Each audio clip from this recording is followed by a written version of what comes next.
electronics, and not everybody's so great at it, including me. Mr. Chairman, I Yes. might just make one suggestion. In our new business is to schedule a discussion for Shiloh. And there may be a number of people at the meeting today that are interested in that and not interested in many other things. Hey, Chip. Yes. It was an unfortunate phrasing. I should have emphasized the word schedule. I mean, pick a date. Yes, I know.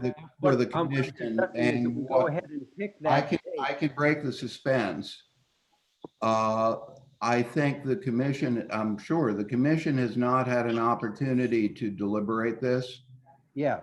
I need with Victoria and Paul to organize all the materials that came in during the open public comment period and get a pack to you guys. So the word schedule means essentially pick a date, and the next likely date would be July 12th, if that's right, or July 10th, whatever the second Friday is in July. So beyond that, we are not discussing, to be clear, 241 today.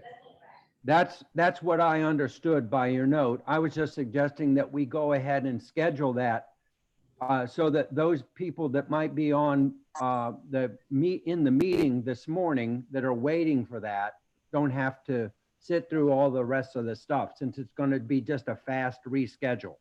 Very cool. So let me do a quick roll call, Chip. Okay. Establish that we have a quorum, and I love your suggestion. Thank you. Sure. Paul Barrett. Here. Hugh Biber. Here. Miranda Barry. Here. Chip Bowl. Here. Philip Schwartz. Not so much. And myself here. We have a quorum. And John Schobel is here also. Pardon? I'm John Schobel. I'm sorry, John. I'd taken, okay. And John Schobel. Thank you, John. All right, we're going out of order, but we can do stuff like that. Commissioners, I had put on the agenda simply that we pick a date on the proposed designation of 241 Columbia. And that's all we're doing today regarding 241 Columbia. And we're choosing a date so that we make sure that the commission is prepared to discuss that application and make sure that people like me have put together all of the materials that have come in from different people, public comment, et cetera, so that the commission has time to look at everything before our deliberation. I'd like to propose, and I'm not looking at a calendar, but whatever the second Friday is in July, whether that's the 10th or the 12th, I'm proposing that to the commission. If you all are comfortable with that, then we'll go ahead and schedule that. It is the 10th. So commissioners, is anyone opposed to having our deliberation on the 10th? If not, then we will. And that's done and set. And let's go on to our regular. What it is it's the readability issue. They want to darken. It's essentially about darkening, whatever the back. We're going to need to mute external participants. I'm not hearing whoever's speaking. It's readable. It's an audience member or someone else that's it's not on mute. Okay, let's ignore that and move on. We've established a quorum. The meeting is called to order for our first item, which is public hearing. The commission will hear public comment regarding an application for restoration of 620 Union Street. Are the folks here from 620? We are, Mr. Chairman. Terrific. Are you comfortable downloading or uploading, I should say, your materials? Yes, Mr. Chairman, I can do that now. Please go ahead.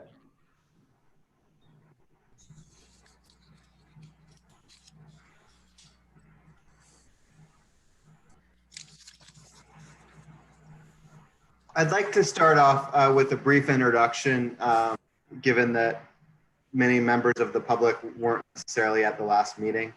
I'd like to thank you all for your time today, and I just wanted to, again, introduce myself and the project briefly. My name is David Kessler, and I'm the founder of Sandstone Partners, and we are purchasing 620 Union that we will be redeveloping into a boutique hospitality project. I'm originally from Atlanta, Georgia. I've lived in New York City since 2002 and recently relocated permanently to Hudson. When I first came to this town, I fell in love with it for many of the same reasons that many of you love Hudson. I love it for its diversity, history, culture, and charm.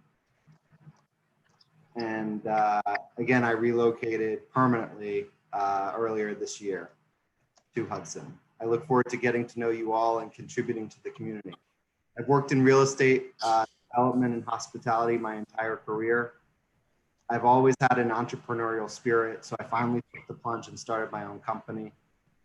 And I've been looking for a project of a certain size and scale where I could take a historic gym that's currently vacant and dilapidated and develop it to make it viable. This is the only project we are working on right now, and I'm 100% committed to this project, putting everything on the line. When I first saw 620 Union, I knew this is where I wanted to launch my business. After studying the market extensively, we created the business plan to redevelop this beautiful, historic federal mansion into an independent boutique hotel with approximately 50 rooms, a small restaurant and bar, and other hotel amenities that would be large enough to be economically viable, but small enough to fit within Hudson's ethos of small is beautiful. We want the property to be locally rooted and art and history focused, engaging the local artists and historians to curate experiences for our guests. We also intend to have excellent food and drinks at an accessible price point that caters to locals and tourists alike.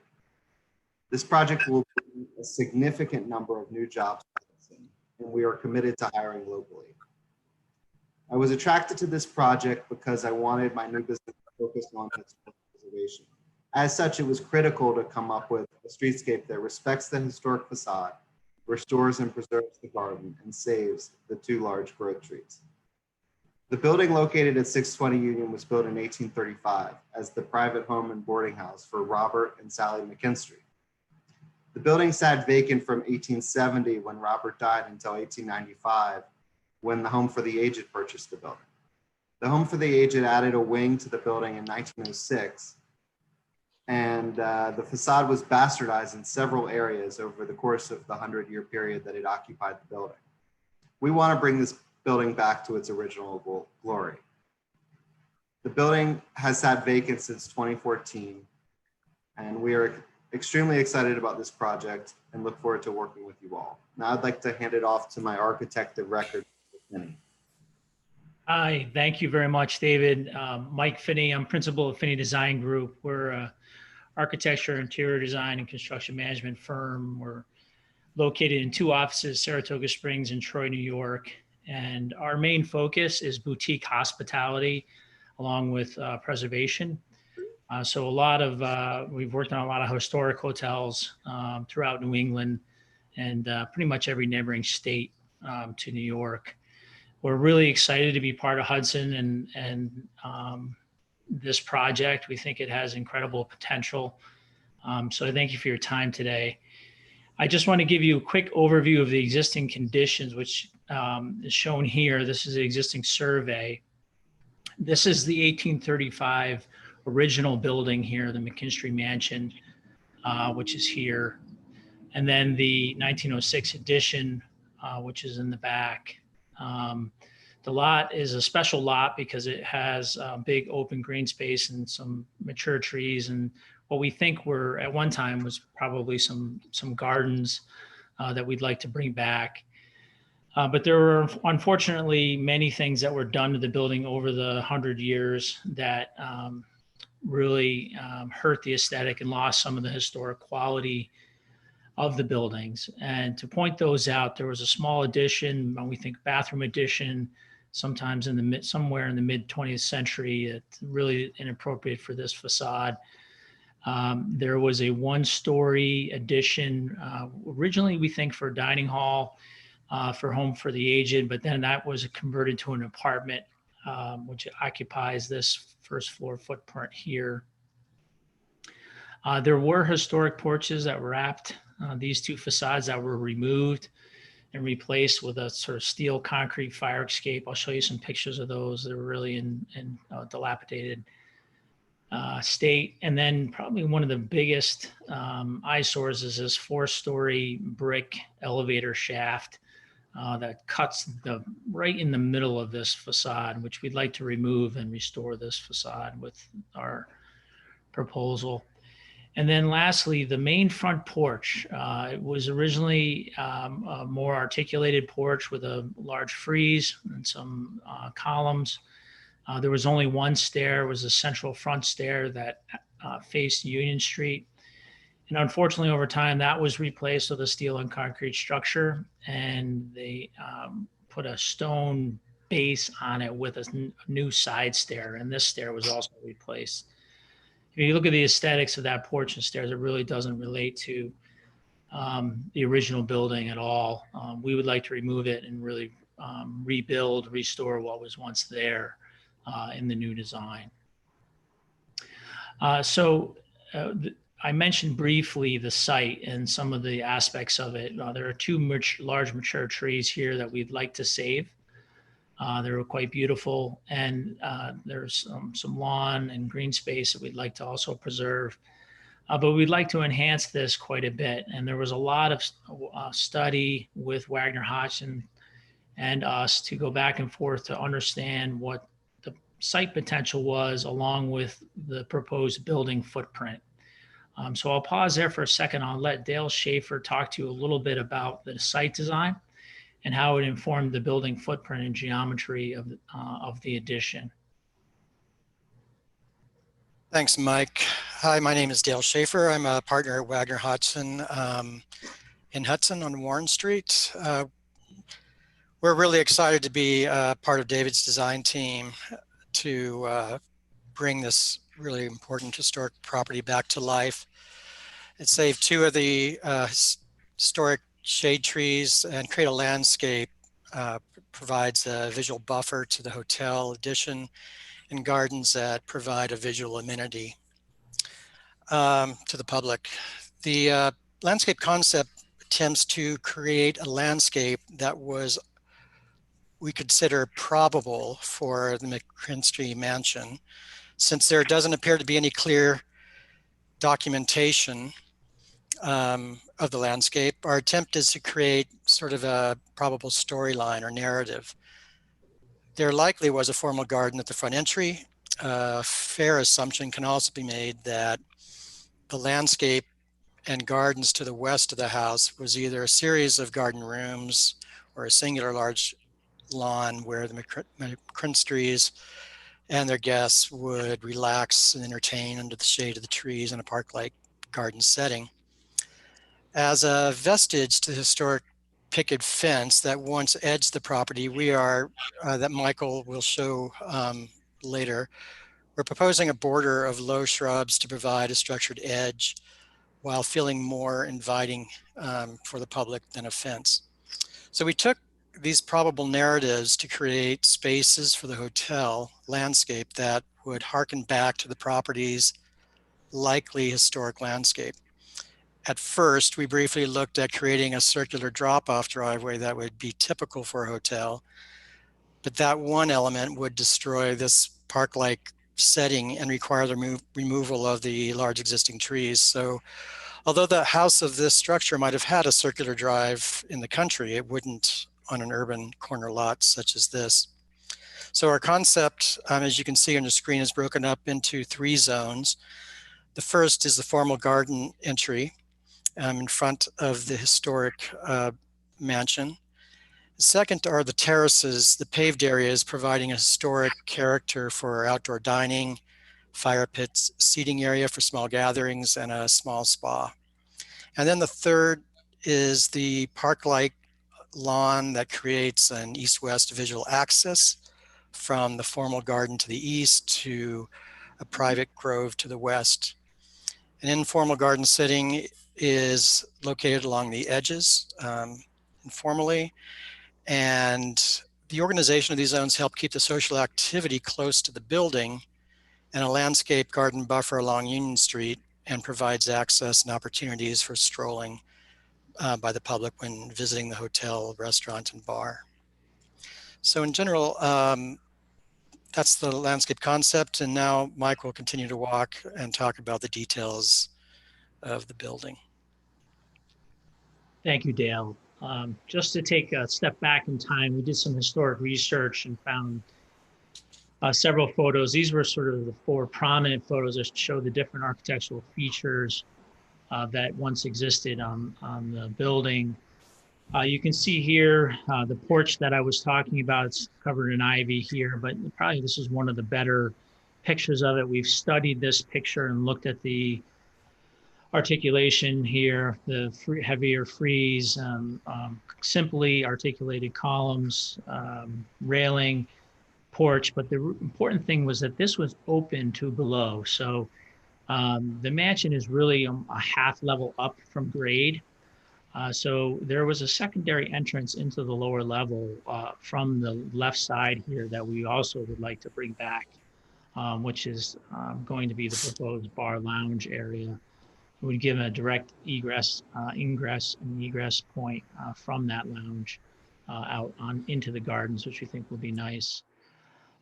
Here is that picket fence that once existed. Is now largely replaced with hedges, but new greenery and more careful placement of bushes and such, as shown in Dale's plan, will replace that, provide still an edge to the property, but a little bit more of a aesthetically pleasing green space, and then some penetrations into it to promote access.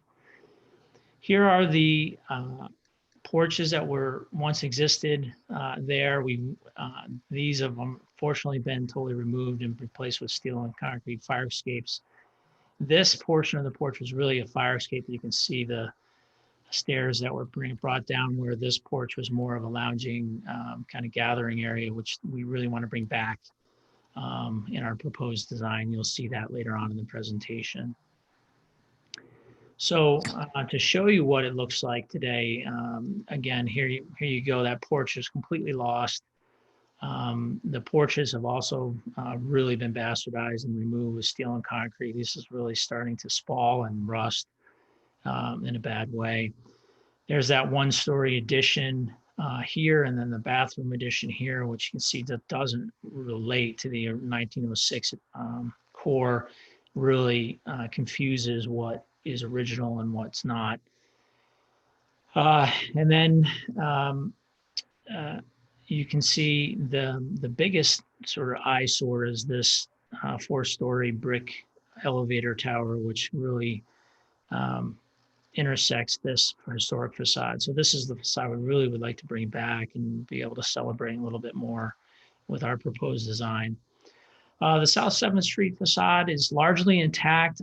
Unfortunately, none of the windows in the building are original, and exterior storms were put in place. So part of our proposal is to replace the windows and restore the historic muntin pattern that we think once existed there with the proposed design.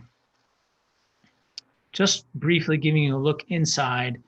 You can see that it's largely been gutted. It's in decent shape, but really completely opened up down to the studs in many of the places. But one of the things that we were happy about is that within the 1835 portion, some historic window casing and trim is in place, which we're happy about, and that it will give us ability to inform how to detail and finish the interior to replicate what once existed. And there are some of the original fireplace surrounds that we found in the house that we'll be reusing as well. So to give you a little overview of the actual floor plan of the building, one of the things to note is there's, again, that the original building is a half level up from grade. And then there is almost an entire story drop in grade from this corner of the property to this corner of the property. So what that allows us to do is in the new addition, which is here, is to put a full basement level underneath that, which would have some meeting rooms, support space, mechanical space, so on. And then as you move up to what we're calling the garden level or the ground floor, this is really the main entrance level where you would come into a small vestibule, lobby, reception would be in here. We're queuing to the original dining hall by putting the restaurant lounge here, but we're doing this in a very minimalistic, sort of transparent way where we can see through this and really see the facades of the historic buildings restored, along with the porch here. This will be the bar lounge, public restrooms, and then kitchen support spaces in the back, with guest rooms to the west as the grade slopes away.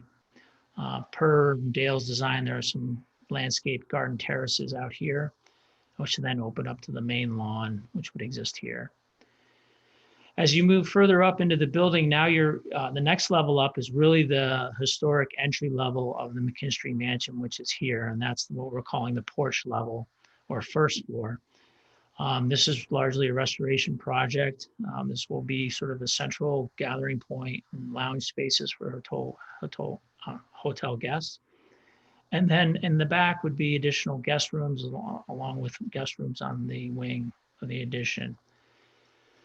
We are doing a series of exterior balconies and Juliet balconies to help differentiate this facade and give it depth and character. And we'll show you that in both elevation and 3Ds shortly.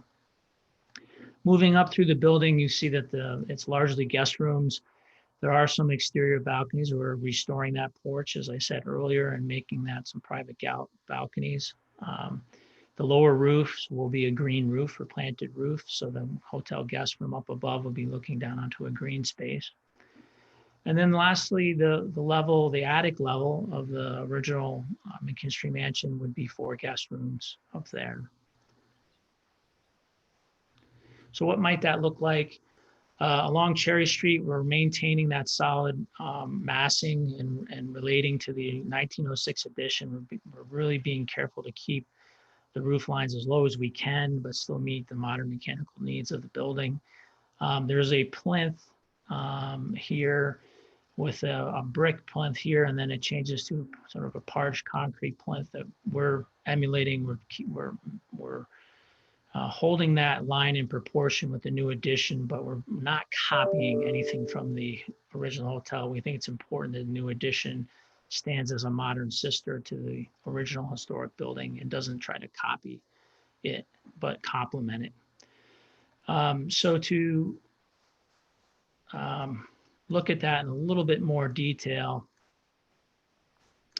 you can see on the mansion, we're restoring that porch. We're bringing back the historic frieze and the columns.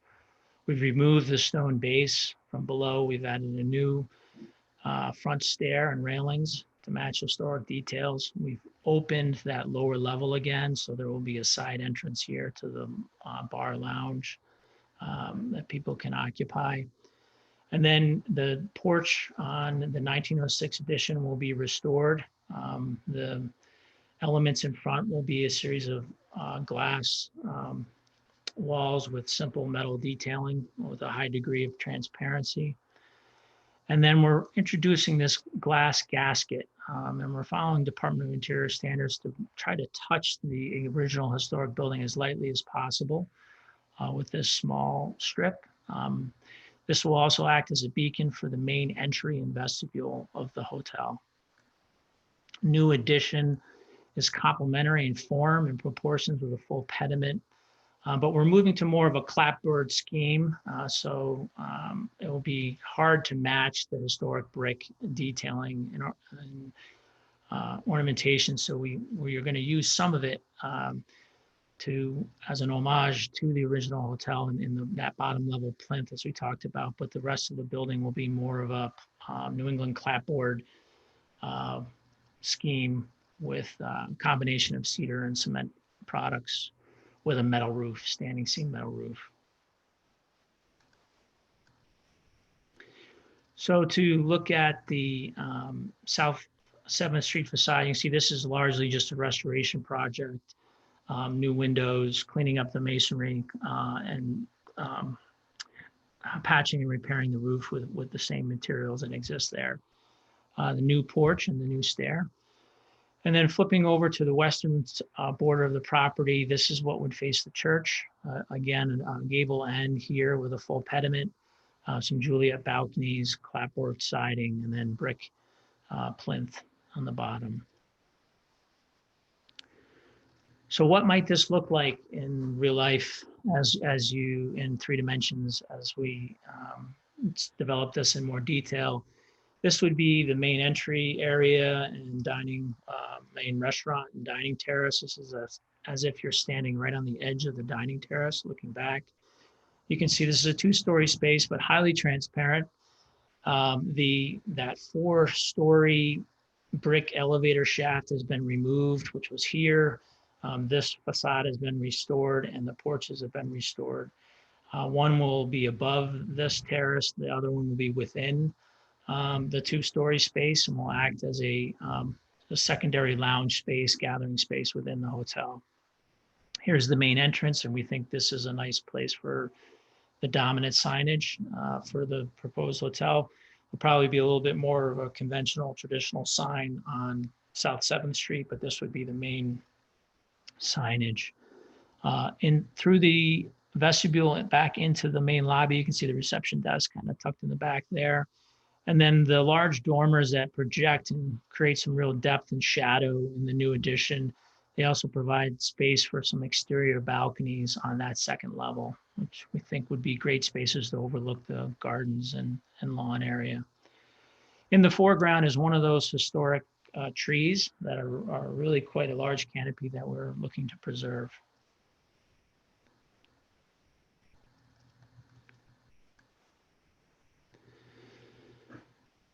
So stepping back just a little bit now, this is as if you walked out onto the Union Street sidewalk and looking back at the project. You can see there's some new trees, the formal gardens that Dale talked about, the porch and the new stair. The little side entranceway here would be tucked behind this green space. One of the lawn areas, the dining terrace again, and then the main entrance path to Union. Now this is as if we walked up the sidewalk and are standing at the intersection of South 7th Street and Union Street, looking back at the entire project. And you can see how the landscape and the green spaces and the terraces really form a courtyard between the original facade and the new addition. We chose a dark color, a dark charcoal with black trim to make the building recessive. And have it not compete too strongly with the original McKinstry Mansion. This is the building we really want to emphasize and celebrate.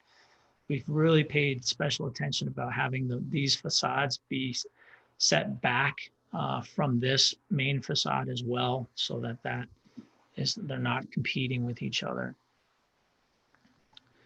And then this is just stepping forward into one of the grass terraces, looking predominantly at the addition. You can see we've tucked it behind the 2 mature trees, buffered it with some landscape terraces, but have provided a fair amount of ornamentation to give it some depth and interest with the Juliet balconies, a full pediment, the shed dormers here with exterior balconies, and then the brick plinth. So I'll pause there to see if there's any, comments from the public, and then be happy to get into any details as necessary or any questions from the board.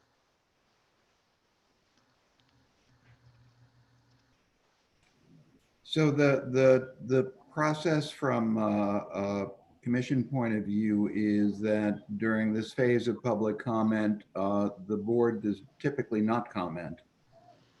We want the input from the public. And then when we go to our regular agenda, we'll continue the discussion as a board. So Shaheen, you've got folks in the waiting room, and I know you have a process for bringing people from the public into the discussion. So let's do that.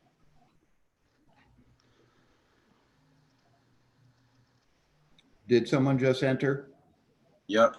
Yes, Thorsey, representing Bob Weil on 102 Union Street in Hudson. Are you here to comment on this project? Yes. Go ahead, please.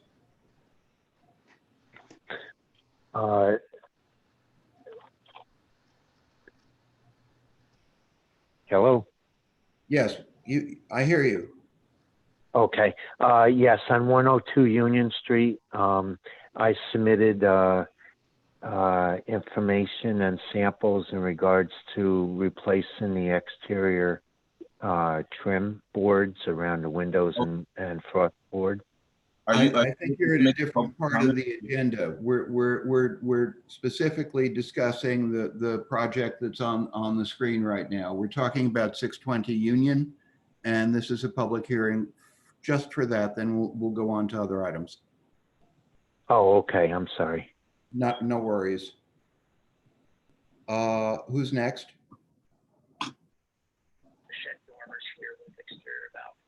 Okay. Who just entered?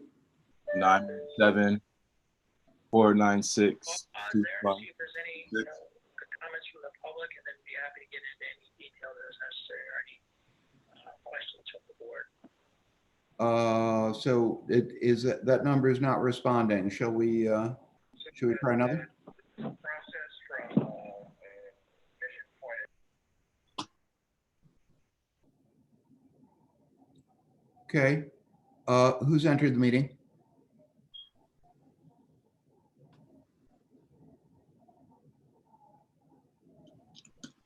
Anyone? Just connecting.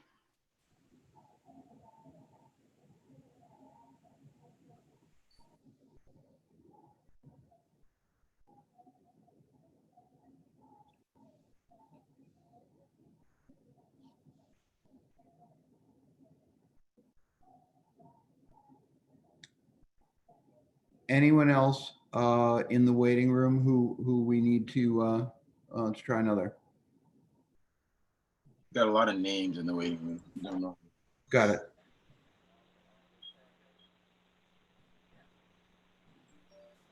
Team, who just entered? Jesse Goldfar.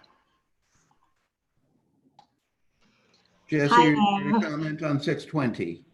No, I'm sorry. I've been trying to be accepted into the meeting for like a half an hour now. I'm sorry for my delay.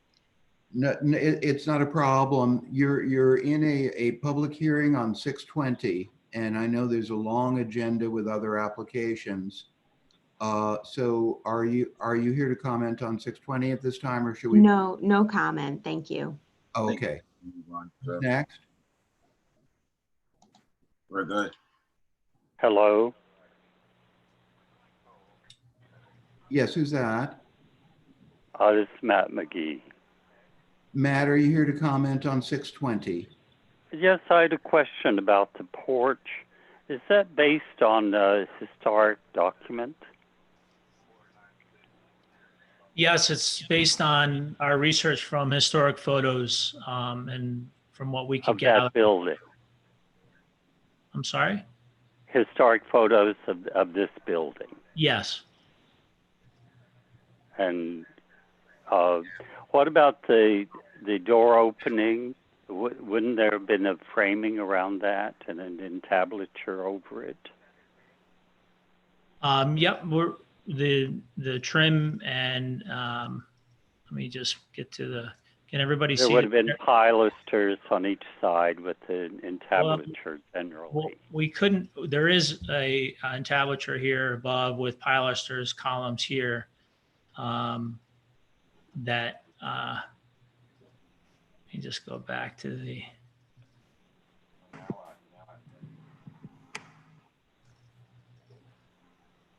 Michael, do you want to put the images up? I don't think. Oh, are they no longer being shared? You know what's on YouTube? It's about 5 minutes behind you guys, several minutes behind. Yeah, tell them that I've been cut off. Can everybody see that? Yeah. Okay. I'm sorry, online I don't, on YouTube I don't see anything. Okay. But yes, we are restoring the entablature. We are restoring the entablature and the historic columns. And the main entrance door and surrounding detail of that is in decent shape. It's in, pretty Well, the main entrance door has its lights on either side in Correct. the opening. Correct. But around the opening itself, there would have been the pilasters, and over the door itself, there would have been an entablature. We haven't seen that from the photos that we've been able to Yeah. so far. The porch is really rather unique with that roof line that it has. It's completely unexpected. But it's almost, without question, there would have been something framing the door opening on the existing brick wall. Yeah, there is a series of thin side lights and transom that wrap it that are. Well, no, that's inside the brick, the opening in the brick. On the outside of the brick, on top of the brick surface, there would have been a framing for the door, the complete doorway. Okay. The lights and other things are not the framing. Right. Well, we certainly would happy to look into that more. We've done from our research on the historic photos that we could find, but we're happy to look at that. Thank you. Well, it would add to the building if it were a little more historic, if that can be found. Thank you. Ron wanted to speak. He was cut off. I think Ron doesn't want to speak anymore. Tell them this is a technical. What we're seeing on YouTube and what is very delayed. It has nothing to do with what's going on now. Hello. Sorry about that. We're doing the best we can. There had been. And we were shut off. We couldn't hear on the phone. We were just getting music. Yeah, we were put on hold so that we could neither listen or. We couldn't listen or speak. And when they opened the meeting to the public, I was cut off on the phone. And Ron. When I got back on, When I first got on, contrary to my experience with other, sessions. Hello. Sorry about that. We're doing the best we can. We were shut off. We couldn't hear on the phone. We were just getting music. Okay. We're put on hold. Single persons. The point is well taken. I want people to comment on 620 so that we have public input. That's the purpose of this session. I'm sorry about the technology. We got forced into doing this because people were Zoom bombing other meetings. So Shaheem was able to put together a system where at least we could have as much communication as we got, and we'll get better at it. But I'd like to hear from folks commenting about the project at hand, not the technology. Yes. Me, but I could hear them. Shaheem, who else do you have? Okay. He wasn't there to talk about the technology. We're talking about. Oh, never mind. That was the same people. I think. Okay. Is there anyone then who has not had an opportunity to comment on the work that was presented on 620? If there are not, I would like to move forward to our regular meeting and adjourn the period of public comment. Anyone missing? Then public comment is adjourned for this meeting, and we will open our regular Historic Preservation Commission meeting. Thanks to everybody for participating, and sorry about the technology. I'm sure we'll get better at it. We've already established we have a quorum. Shaheen, but can you help me, by the way? I lost my screen somewhere. All I have is a blank. Black screen? Yeah. Well, I've got Zoom. one side, but no other video, no normal video. Can we stop sharing the screen? Chairman, while he's helping you, are you closing the public hearing? That's correct. Yeah, okay. Are you allowing for any written comments? Of course. Yeah, of course. And when should they be submitted by? Certainly prior, I'd give it about 10 days, I think is good on that. Okay. Any luck? No, there's no screen. At the lower, are you using a Windows or a Mac? It's Windows. I can log in again, which I may do. Just log out and log back in. It's up to you. The lower left-hand corner, you should see your Zoom icon. Once you click it, your screen should come right back. Lower left-hand corner, I've got mute and video. Oh, your Zoom is open. That's strange. You should be able to see everything. Yeah, why don't you try to log out and come back? Will do. Here we go. Better? Much better. All right, thanks everybody. We have 2 certificate of appropriate votes from previous meeting. There were some contingencies associated, I believe, with each one. Let me start with the first project up, which is 502 Union Street. Are there folks here from 502? Yes, hi. Let me just get on video. Terrific. Hi, it's Susan Danziger here, and I'm here with Joni Tom, who is our architect. And hold up a second, let me just, are you there? Okay, and can you hear us here? Yes, Yeah, I'm here. You're clear. So I realize I skipped the one item, which was approval of the minutes, but as long as we got you guys on, go ahead if you want to upload or otherwise comment on what we had asked for. I think we were looking for the rear elevation materials. Yes. Correct. And you did send a file. I'm not sure I uploaded that to Shaheen. If you could upload, then this is simply a contingency for the rear elevation. If you could upload that. Oh, and the fenestration as well. Right. Why don't we have Joni screen share and present a first screen for everyone? That would be great. Thank you. No problem. I wanted to introduce Chad. Chad is also here, as well as Stephanie Lynn. So. Terrific. Thank you. Thank you all very much. Can everyone see my screen okay? Yes. Yes. Okay, fantastic. So just to kind of pick up on what Philip was saying, at the previous meeting, I think there were 3 elements that you guys had requested further information on. So we submitted, so the 3 being the development of the Union Street facade, the brick corbelling detail, and more information about the fenestration. So we submitted a PDF containing a response to 2 of those 3 elements.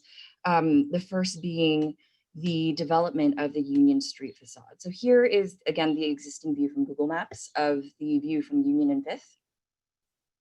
And then this is our updated view. And we really appreciated your feedback and comments last time. And we really kind of took it to heart, thinking about how we could make this particular facade more welcoming, more friendly, and less of a back of house and more of a feature. And so part of that involved also kind of digging in further to the code review in which we realized ultimately we really do need two modes of egress for the rooftop. So we extended the egress stair, the external egress fire stair that you can see here in the first slide, all the way up to the roof, since now it's an occupied roof. And in doing so, in re-evaluating the rise to run, we decided to make it a little more gracious. And instead of a typical sort of return stair in kind of like dark steel up to the rooftop, we made it a square spiral out of galvanized steel.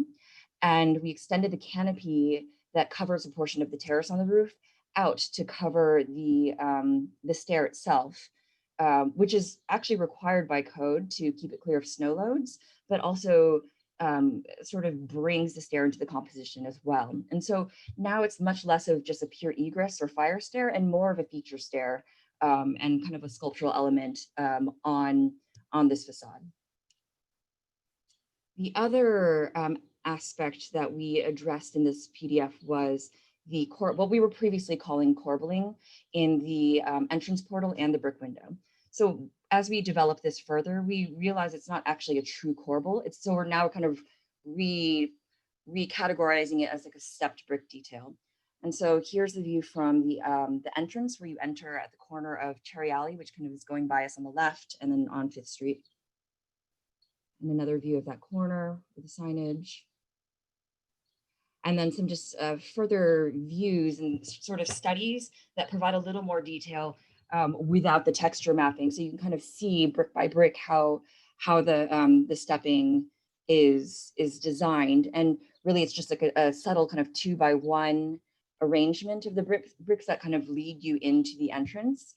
We think that these details, just in these two spots, provide a more subtle relief and another grain and scale of detail to sort of break up the larger gestures of the building. It's mostly just kind of clean lines, but here it provides a little relief. And then on the Union side, you have this picture window that gives you a view into the residence. That's also a window seat that you can sit in. It's a bay window that projects out over the parking lot. The oblique view. And here, again, it's just like a 2x1 stepping of the brick. And in terms of the windows, we are continuing to study and work with different manufacturers to provide more detailing. We haven't quite gotten to that stage in terms of obtaining a specific specification for the windows, but the design intent is still very much what we've been showing you, where we want to keep it very clean, very minimal, light touch, clean lines, lots of light in. And the finishes will largely be brushed aluminum, just something very light in tone, low contrast. So not something very heavy. So in sum, that's where we are with the design right now. We're really happy with it, and we would love to hear what you think. And we would be very happy if you guys felt it was in a place to be able to grant a provisional certificate of appropriateness for the design intent. Philip, you're on mute. Easy for me to say. I think that we had talked about that, and if our attorney would agree, if Victoria's comfortable with that, and I believe she is, what we had discussed in the previous meeting was providing a C of A that essentially complements and supports the concept, understanding that that will not be a sufficient document for a C of A that would enable code enforcement, for example, to issue work permits. We need another level of specificity. And I believe also that you guys had said that support from the commission would be useful going forward as you talk to other parts of the city, whether you're talking to planning or whatever. Does that sound pretty accurate? Yes, that does. Chad, are you there? Chad, can you comment on that? You're more familiar with the process. Yeah. My only question, Mr. Foreman, is would it be possible then for permits to develop for the areas that weren't subject to further review? There's a substantial structural reinforcement required for the building for this that we'd like to be able to get started on that don't affect these final issues for approval? So when you just a say question. structural, are these visible components that are part of the exterior that we'd be talking about, or? No. No, this is a steel structure on the inside of the building. You probably don't even need us for that. Very good. That was my understanding. I just wanted to clarify because of the wait for permit. Understood. I don't see how we would be in play for structural work in the interior. Perfect. So my best understanding is that we're not in the way. Let me frame my comment differently. We had wanted to be helpful. There was a lot of respect for the work that you put together, but we can't give you a normal C of A when we're still looking at a level of specification that needs to be part of our C of A. Understood. I don't know what else we could do for you. We want to be supportive, of course, and would try to be in any way we can. But I don't see how we can go ahead with the C of A. Phil, this is Craig. Can anybody hear me? Yeah. Good morning. Just to chime in on that, I can issue a permit based on interior work only and structural components that does not affect the certificate of appropriateness. And we write that rate on the permit. So then that way when the C of A is issued, I document and update the permit and put the date of issue on it. So they could probably do, stuff inside. We don't have a problem with that, providing that the plans are, in process of code. Okay. But we've done that in the past. Thank you, Craig. So if Thank you. if you guys are good with that, then thank you for presenting again today, and I think you got some compliments last time and well deserved, and I think we should move on. Okay, so just to clarify though, for final C of A sign off, is there a further level of detail needed for the brickwork and for the Union Street facade, or is it mostly for the windows now? We need, wherever possible, a fair degree of specification, as if this were a product that you would be giving to your builder, your contractor. Understood. Okay. That level of specification. Like construction document level. Okay. Yes. Yeah. Understood. Yeah, we're working on that, and we will, of course, share it with you as soon as we have it. Okay. So thank you again, and thank you for presenting such nice work. Thank you. Thank you so you all. much. Really appreciate it. Excuse me, I'd like to comment, please. Please, First, Chip. I would like to also thank you for the level of detail that you brought forward from our last discussion with the window, with the corbelling of the brick and the detailing of the openings. I think it's really lovely and very nice. I think the entrance is very good. I think that the concept of extending the emergency egress stair, the exterior egress stair to the roof, I think that's perfectly acceptable in concept, understanding that it needs to be covered and needs to have a run to rise that's consistent with the code. Looking at the view from Union and Fifth, which is on my screen now, one of the things that would be nice, again, on this view is to help soften this to the street. And the concept of the location of the dumpsters, there's a lot of pavement between sidewalk and building. Some of it is immediately adjacent to the building, and some of it is in the striped area of the parking lot that's to the left of the handicap, of the ADA spot. And I'm wondering if additional planting areas could be developed in what is now a sea of a parking lot. Again, trying to improve this view and presentation to the corner of Union and Fifth. one of the difficulties of this particular site is that the curb cut coming off of Union Street, it continues for the entire lot. And that's very hazardous for pedestrians. It's not a good pedestrian experience to have to traverse such a long curb cut. And as you know, the sight lines coming and going out of this, backing up out of this parking lot is difficult because of traffic on Union. So anything that could be done to improve that pedestrian experience, shortening the curb cut, maybe planting the area that's striped to the left of the ADA space. I think that addressing the visual impact of the dumpsters would be maybe something that could be integrated into this. I don't know, but the overall building design is wonderful, and the concepts that you've developed are great. And I can see that you will be able to develop all of the detailing that we're needing for the building. But for the lot and the site, and I don't mean to be expanding this project into something more than what you can do and want to do, but I'm just pointing out that there's a weakness in this design relative to the parking lot and this.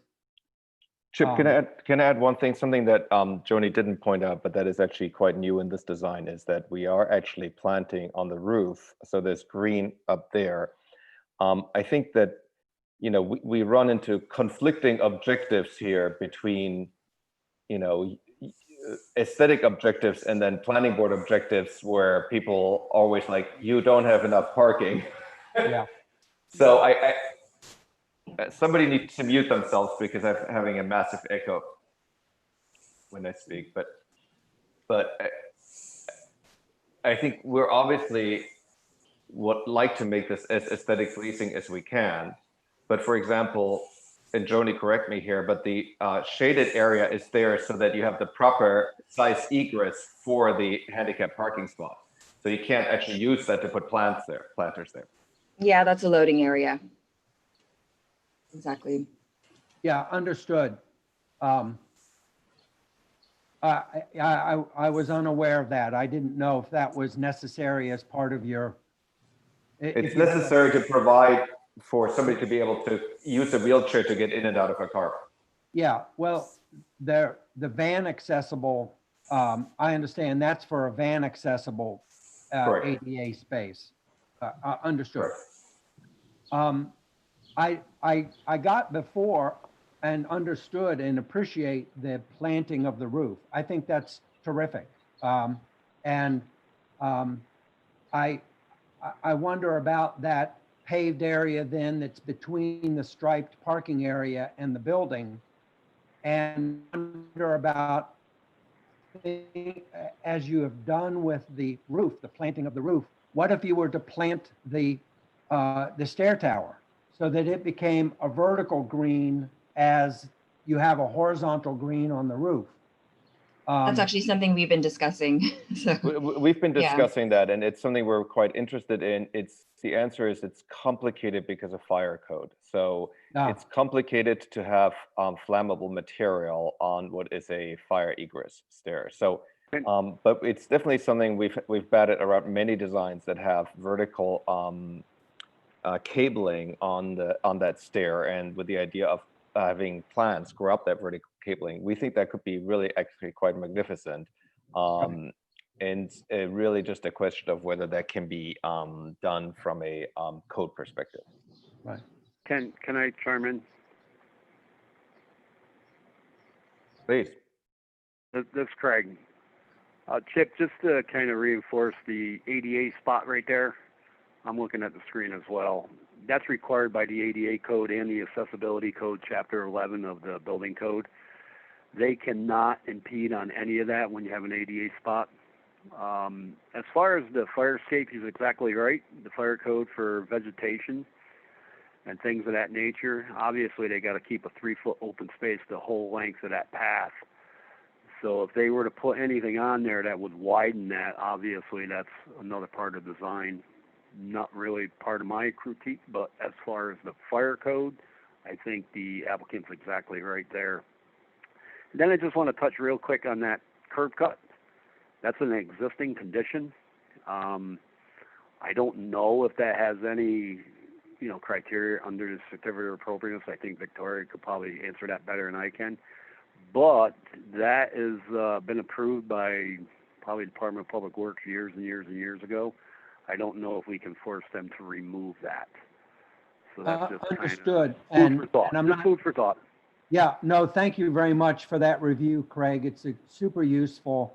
And I understand all of that complexity and also understand the grandfathering, if you will, of the curb cut. I'm making suggestions simply for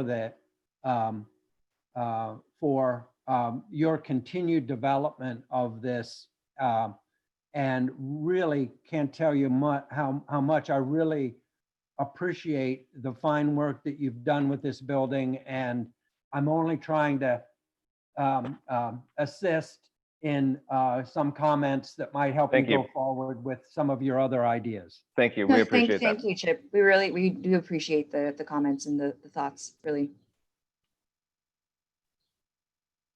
Philip, you're on mute again.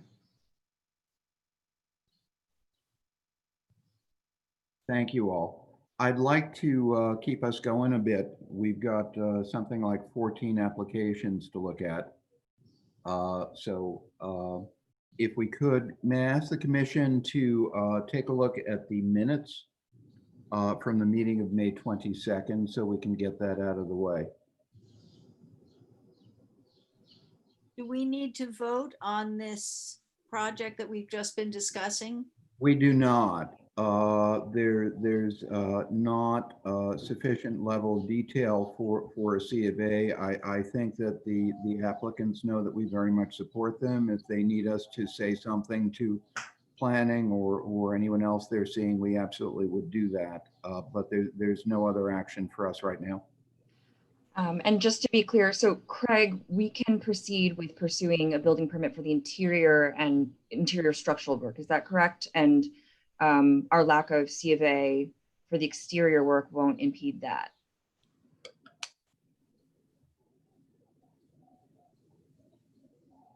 Craig, you're muted. Craig? But He addressed that. That's exactly what he said, Tony. That's okay, all. fantastic. I just wanted confirmation of that so that we could move forward with this. He said that. He's all good. Great. That's it. Okay. Let me go back to the review of the minutes. I can. Philip, are we done then? Like, are we required Yes, you any? are. You Okay, are. great. Thank you very much. You are. Thank you very much. Thank you. Thanks so much. Okay, thank you. Bye-bye. Have a good day, everyone. Bye. Bye. May I have a motion to approve the minutes from the meeting of May 22nd? Anyone speak? Actually, I'll make that motion. May I have a second? I second. Thank you very much, Paul. All in favor of approving the minutes from the meeting of May 22nd, say aye. Aye. Are there any nays? It's unanimous. Thank you very much, commissioners. May we go to 538 Warren Street? Are the folks here from 538 Warren? Yes, I'm Jessie Goldvarg, Barless Wedlick Architects. Thank you so much. I'm sorry. I get distracted and not so focused. So there were some additional contingencies I think we had asked you to address for this meeting. Yes, that's correct. And if I could share my screen, I can just remind everyone to what those final details that were requested to see at the last meeting. So, and again, I'm Jessie Goldvarg with Barless Wedlick Architects, representing our project and our clients at 538 Warren Street. Okay.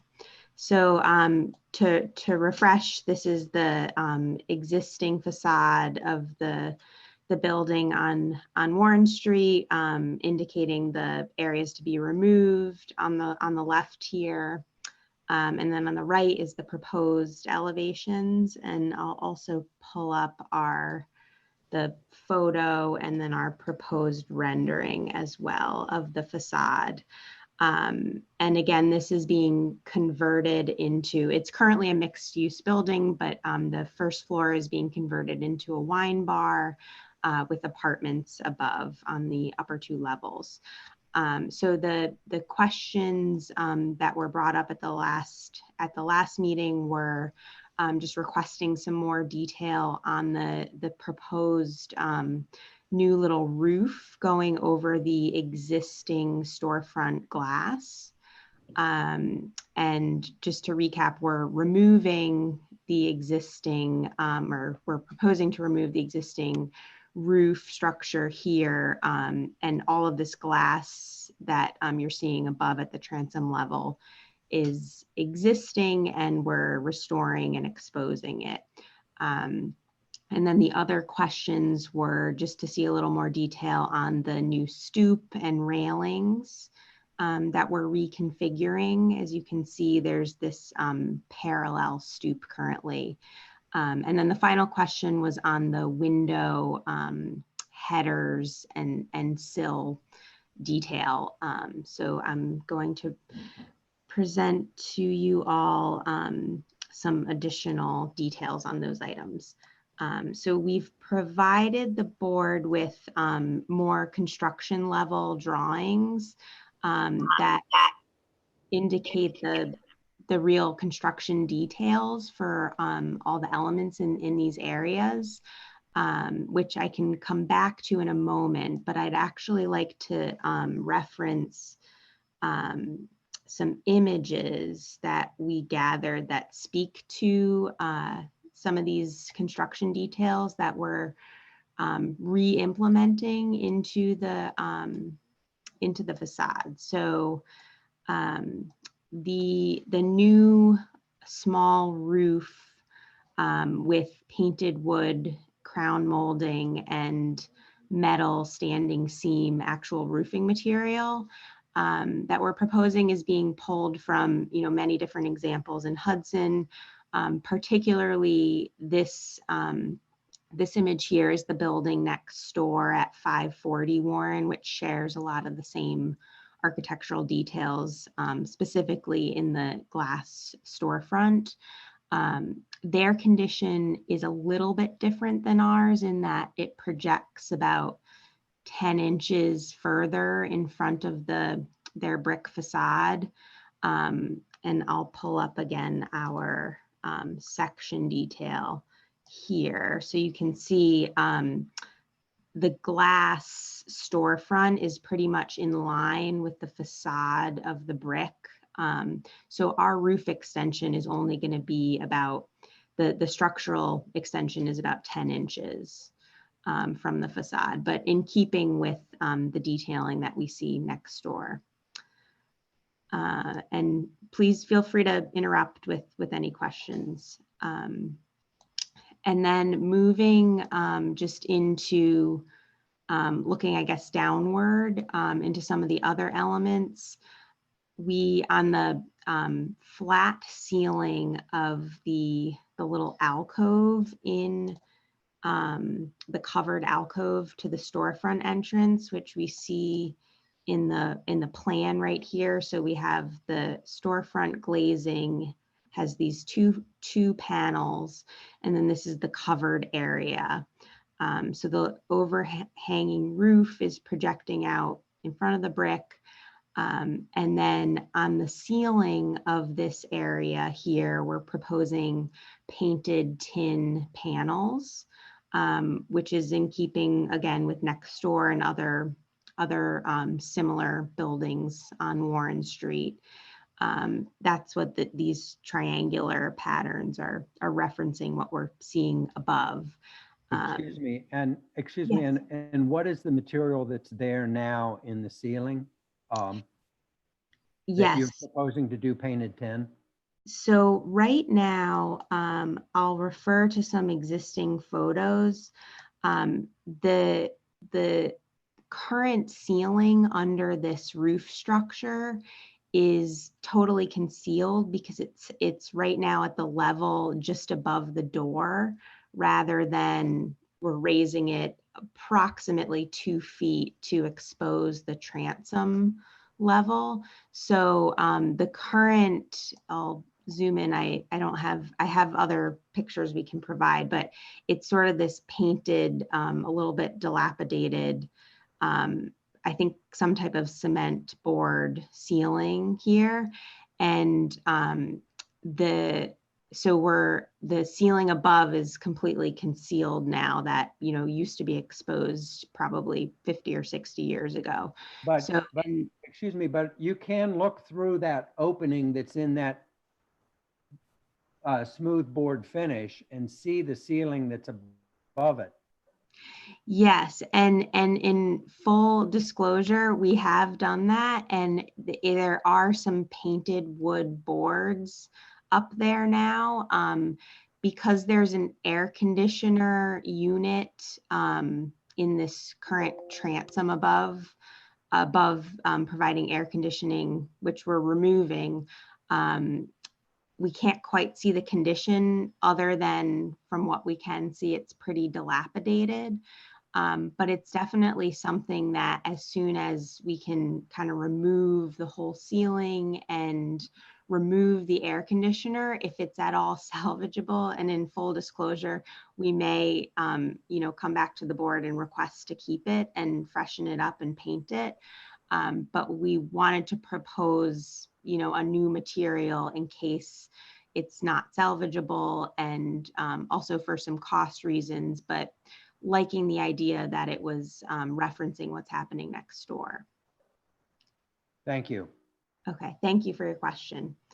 And then, so I'll continue to describe what we're proposing for the floor of the stoop, which, again, all of the stoop material and step material will be removed and replaced in this new configuration. And I will pull from some adjacent building images as well. This again is the tin ceiling next door.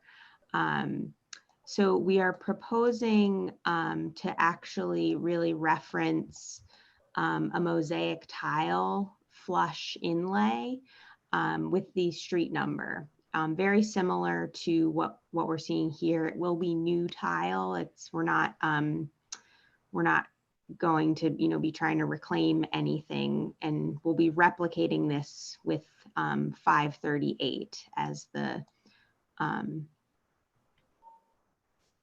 Any questions? Yes, there's an existing, you have a photograph that does capture a bit of that existing tile that's there, that it looks to be quite similar to the.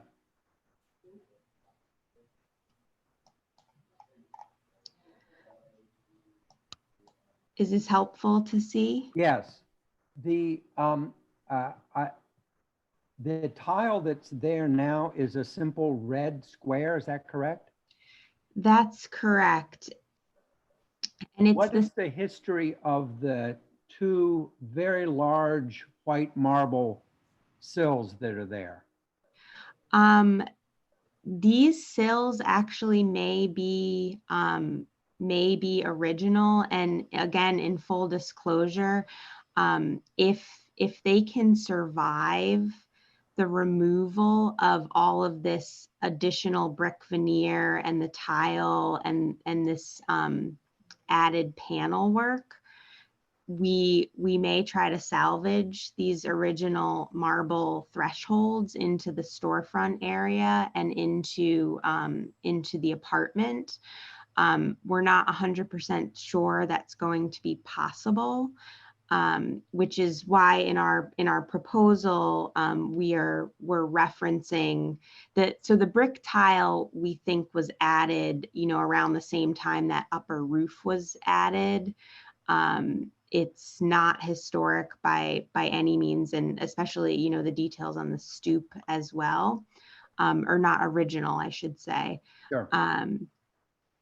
And the overall sort of look of what these new these new steps and stoop, what we're proposing in this drawing here is referencing some other examples of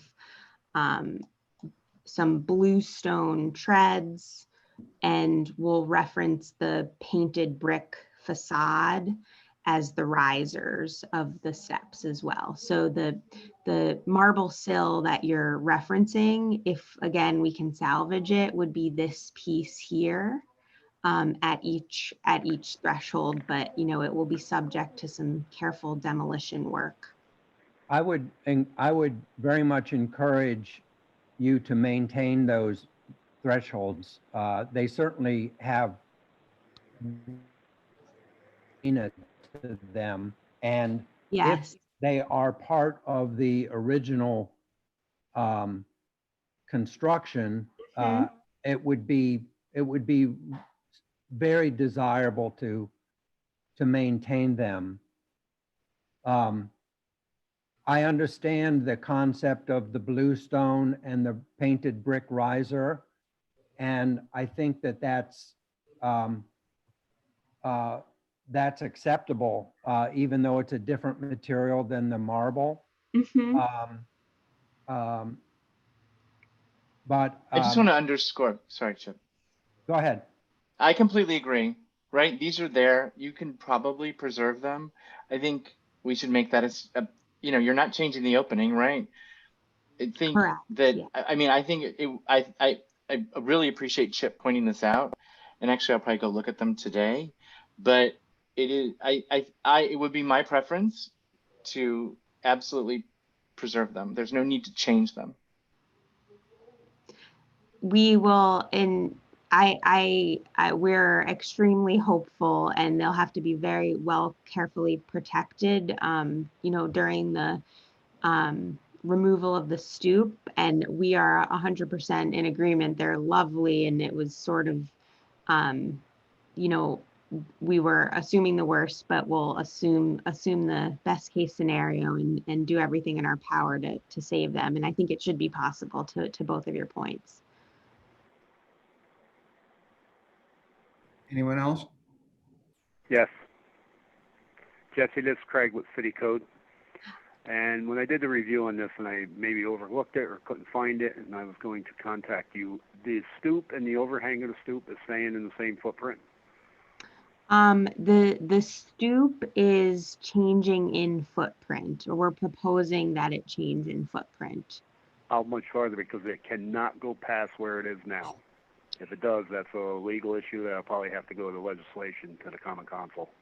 It will not change. It will be smaller than the existing footprint. Okay. So we're not going to impede anywhere past what it is? Correct. On your proposal, when it comes to permit purposes, I'm going to need a detail of that, of the existing, and of course your proposal. I couldn't find it because we have to make sure we don't go any farther out onto that existing sidewalk. Absolutely. We can definitely provide those exact measurements. Thank you, Craig. Perfect. Thanks. That's it for me. Okay. So going back to the minutes, it appears that we actually approved 538 for C of A with the various contingencies in terms of drawings, materials, and specification, which I believe the applicant has provided. An additional contingency has been placed that we can incorporate in terms of, the applicant has made clear they're going to make their absolute best efforts to preserve the original marble stoop material. I'm asking fellow commissioners and Victoria as well, do you guys feel we could go ahead and vote or approve a C of A for this applicant with an inclusive statement relative to best efforts on the marble? I do. Was that John? John, you're comfortable with that? Oh, I mean, I would let Victoria speak first because I don't know if best effort satisfies our test, right? Like, but Well, only. but I would them. definitely approve this. It's a wonderful project, and I would definitely approve it if if the marble can be preserved. I mean, I would definitely approve it with that contingent. So Same best here. efforts is a little too smushy for Craig to enforce. So what I would suggest is that you put a condition on this that the marble shall be preserved. And if it's not preserved, applicant shall return to the HPC for approval of a different treatment. I agree. That's perfect. Perfect, yeah. So be it. More than I just have a quick question. Did we clarify the material for the roof that's overhanging the entrance? Yes. So I will zoom into this detail here. It will be standing seam metal, and the molding below it will be referencing the roof, the little roof overhang next door. Yes, yeah. Okay. Oh, yes, oh, yes. We're doing that, yeah. Can we go forward? And also, Linda, just to, I know it's, I want to also add to the franchise staff the ISI. We have to mute other participants. I know. Okay. If you're good, then I do have one other comment to make that was part of this resubmission, and that's regarding the stone sills of the Yes. windows and the stone lintels. I was able to look at them on site the other day, and they are quite wonderful pieces of work. And I think that they should not be painted. They have some paint on them now, maybe.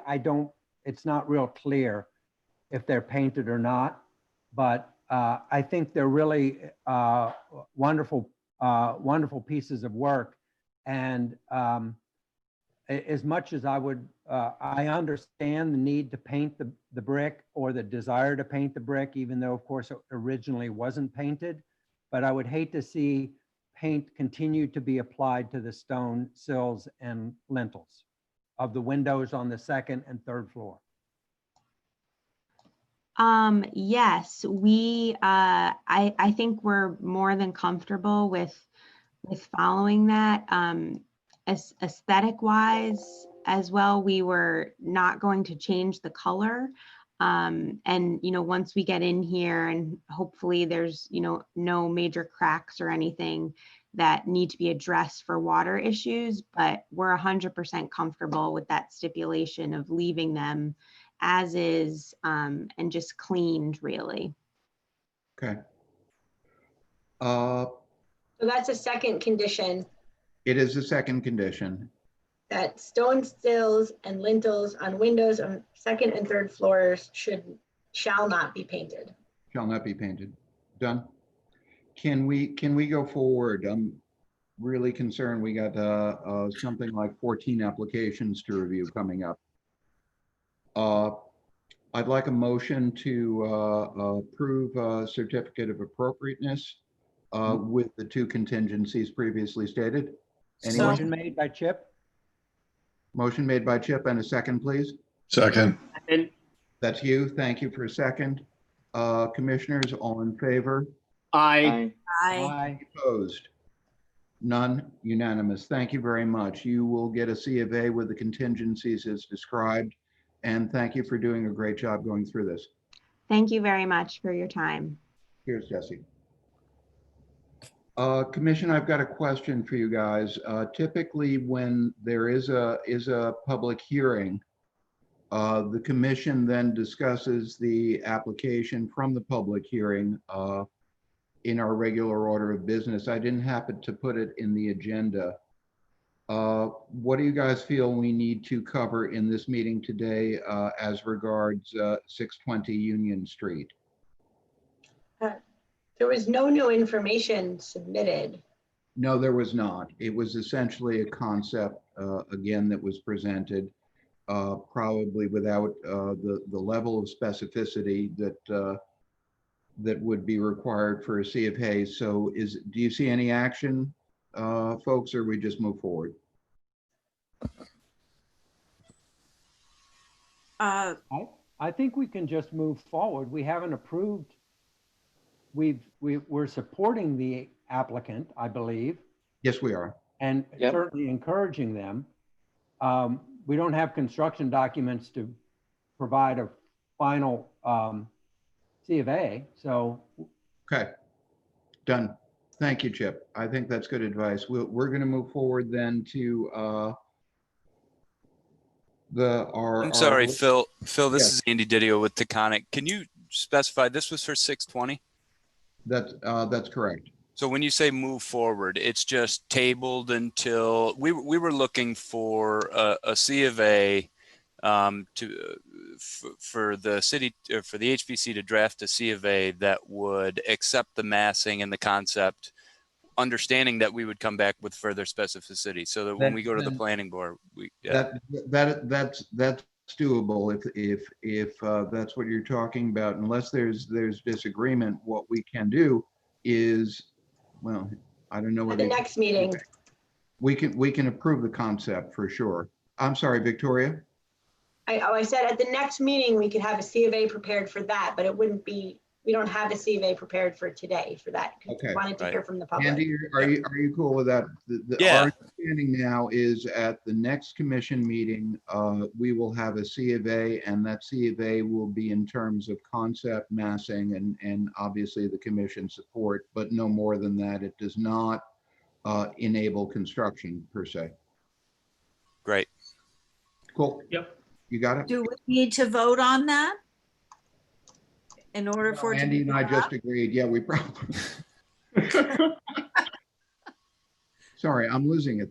So can I make a motion that we approve the massing and overall? The motion is that we ask the city attorney to prepare a certificate of appropriateness approving concept, massing, and et cetera, to be voted on the next meeting. Yes? Yes. May I have a Yeah. second? Hugh, is that a second? I second. Yes. Yes. Aye. Aye. Any opposed?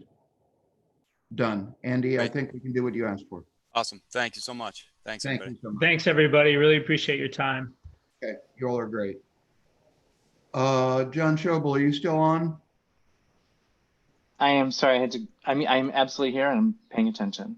Just had to. John, could you, no, it wasn't like that. I need to take a break for a couple of minutes. Would you be able to take over starting with 34 South Front Street for a few minutes? By all means, I have to, let me go in and pull it up. And just so everyone knows, I have to leave at 12:30, Phil. So, but I'll be glad to do that. All right, John, if you could run this for a bit, I'd really appreciate it. No problem. Thank you, John. So these are the this is, can we pull up 1230 30 Front Street, right? Is the applicant from 30 Front Street here with us? Yeah, we're here. 34 South Front. I'm sorry, 34 Front Street. Does everyone, you feel comfortable presenting, having your documents pulled up? Yes, please, go ahead. Great. Yeah. Are you pulling them up, or we have to share the screen? Or does that Shaheen, work? I think you pulled them up, right? I don't have any documents. Oh, okay. Well, then do the commissioners all have the document from 34 Front Street? I don't, because I wasn't. Okay, able- let me try and Oh. let me just try and pull it up. I pulled it up, I got it. You see it? There it is. Do you see it? Can you see it now? I tried to pull it up from my Yes, it's up. screen. Okay, excellent. So Oh, here. We're all here. apology, I'm just coming in this a little cold. Can the applicant walk us through again your purpose before the commission today and what you're proposing? The two issues. One is the owner wants have the entries covered. That's right. And it's little porches there with columns.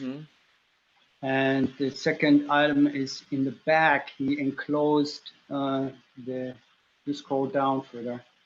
Yeah, oh, I'm sorry.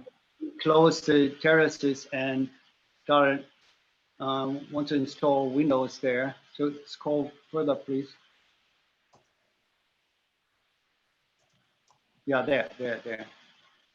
Here. Yes. So those are double hungs and one slider. I mean, they are hardly to see from Partition Street because it's a very tight space there and it's so set back. We provided some cut sheets on what he's using there, wants to use there. And so that was additional information that was requested. Also, the new entry door, we're proposing a little transom above on facing Partition Street. Right. I recall this. I don't know if the rest of the commission does, but the real issues before us last time were what was an open porch is now enclosed and there's existing windows. What was an open walkway is now an enclosed walkway. And so those are the things we're being, and we were missing specific, we were missing specificity of both materials and actual drawings of what we're getting. And it seems to me, the commission can comment, that we have those. Is there anything else you want to talk to the commission, or you want us to focus on before we begin deliberation? Yeah, I mean, I think we provided what you were asking for, so back to your comment. Okay. Great, thank you. All right, so let me open it up. Does this is a departure from what we approved originally. We now have some more context. If anyone wants me to flip through this, I'm glad to. And if you don't have it in front of you.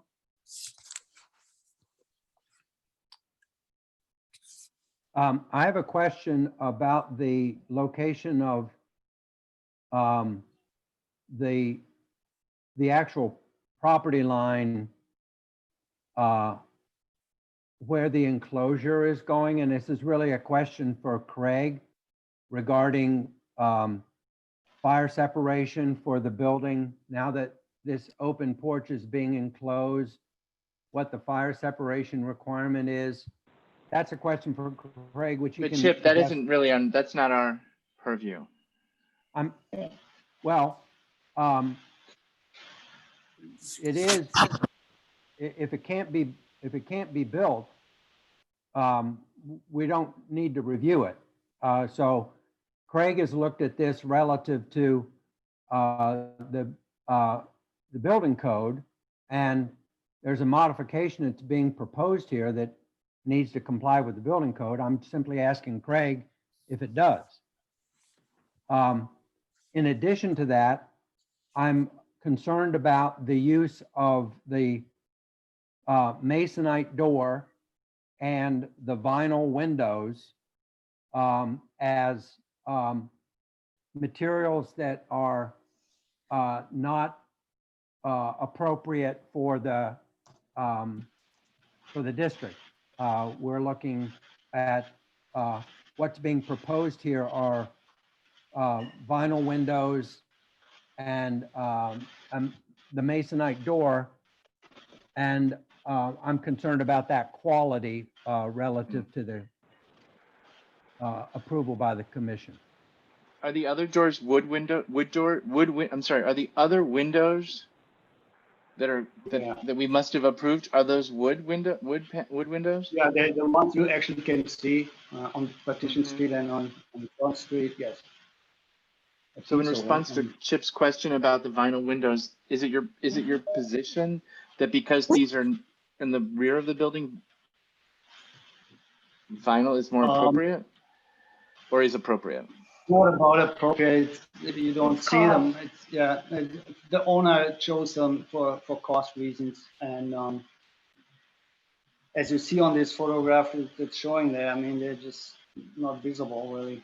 So might not matter that much, but I mean, that's up to you. I mean, I think the owner, you know, he put a lot of money into what's seen on the street and to bring the building back to its historical nature. So he felt in the back, which is really, he's going for privacy, both, you know, for feeling like people can't come in from the back and, you know, that he can't be seen enjoying his property.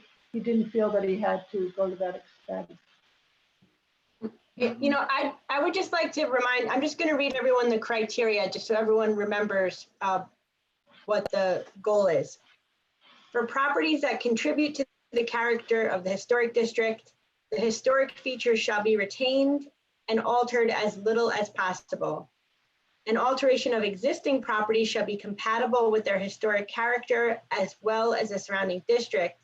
And then number 3, new construction shall be compatible with the district in which it is located.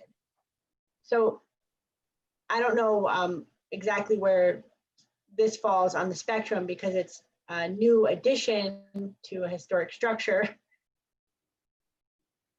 So you have to look at compatibility.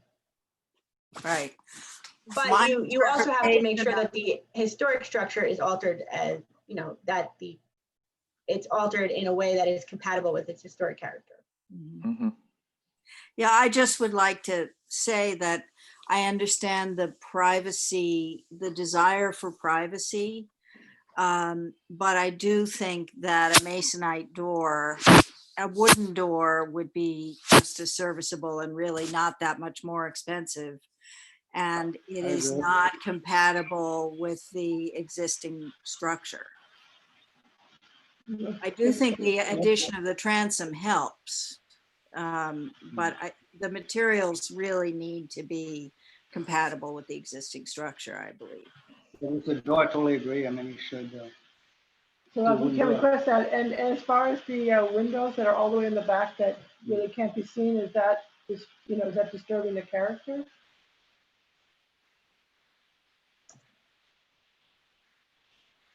Excuse me, but it's been repeated that these can't be seen or that they're not terribly visible, but in fact, they are visible. And the photograph that you present illustrates that they are visible from the street. So I don't, this continued very sharp angle of them not being visible is not convincing to me. Okay.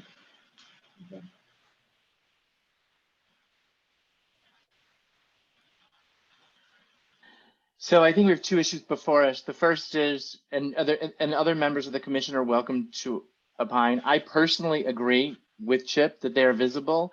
And secondly, that the door, a masonite door, isn't particularly compatible with the standards that we ask for.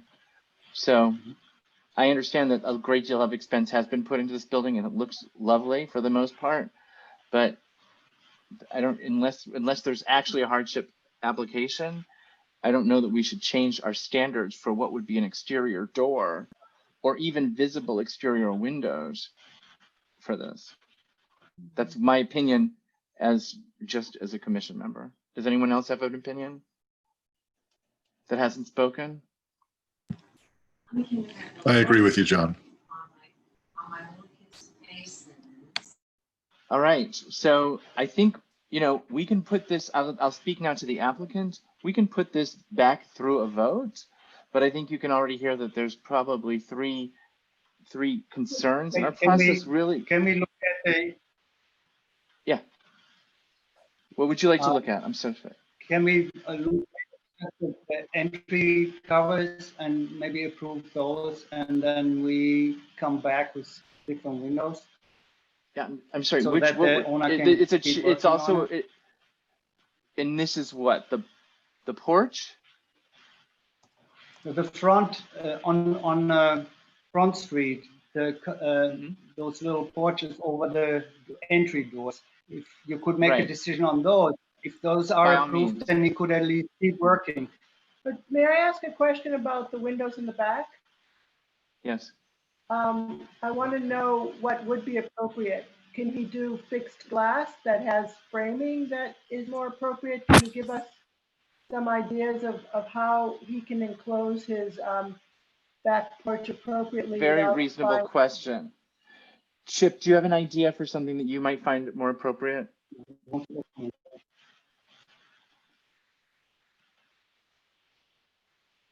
Chip, are you on mute? I'm not sure. It's a lot of windows.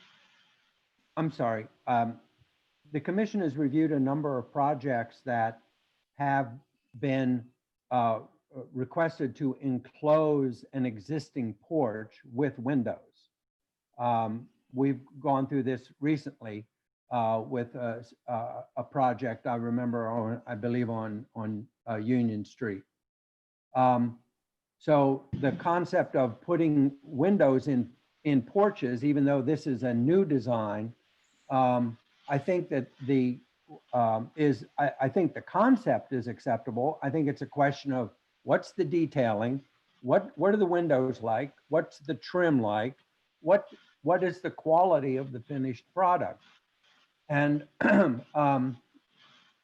I think first of all they should be wood windows. The applicant has used wood windows throughout the rest of the project.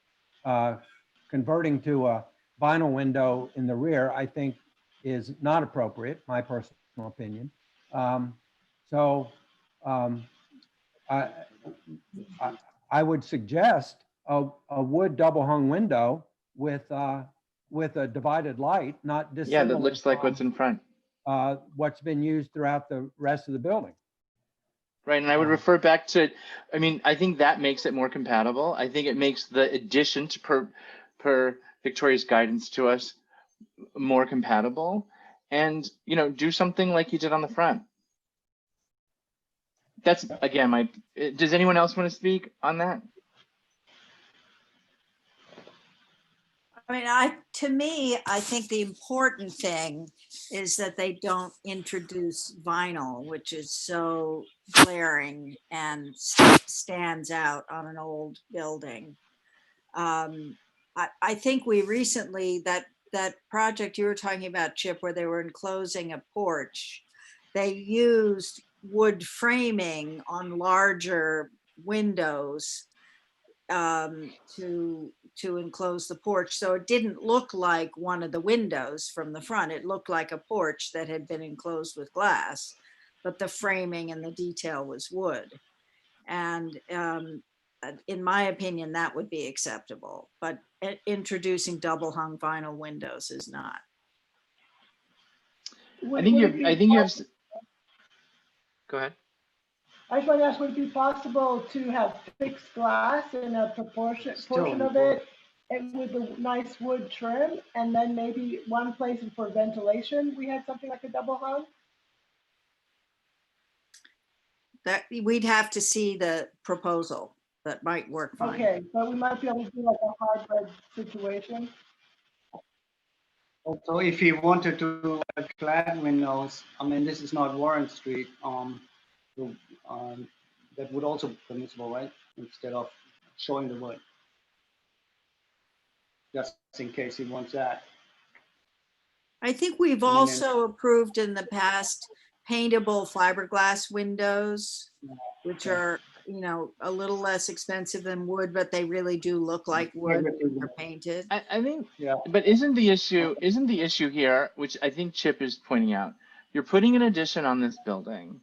You have an approved window that's running throughout the building that was deemed appropriate.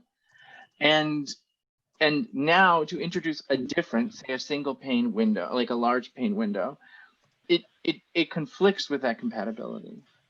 So I guess that is, I think, perhaps what Chip is reacting to. I feel.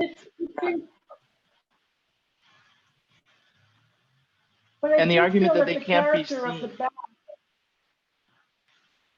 No, it's not about being seen. Let me ask you this. I feel the character of enclosing the back porch is a bit different than the windows that are on the street. So couldn't they change in character a bit, not in terms of vinyl versus wood, but not as having all the like 6/6 and so forth? Like it's kind of a different part of the building. I hear you. I think it's actually I think that's a reason. From my own single voice, I say that is a reasonable argument, and I could probably be persuaded to that. It sounds like Miranda might be able to be persuaded to that. So I think you could come back with something reasonable along those lines that looks more appropriate, that is not vinyl and looks less glaring, and with the understanding that it's that it is visible from the street. Can you share with us the address of the Union Street that did the porch so we can get a view of how they resolve that? So we can see if it's applicable for our situation. I'm not sure the work is done, but. Yeah, I'm not sure that it was Union Street. I think it might even have been. I think it was Columbia Street. Columbia Street, yeah. But it was recently and it was approved. a double porch over the top of a front door. Yeah, I'll go if I walk by today and I see it. I'll send you a pic of it.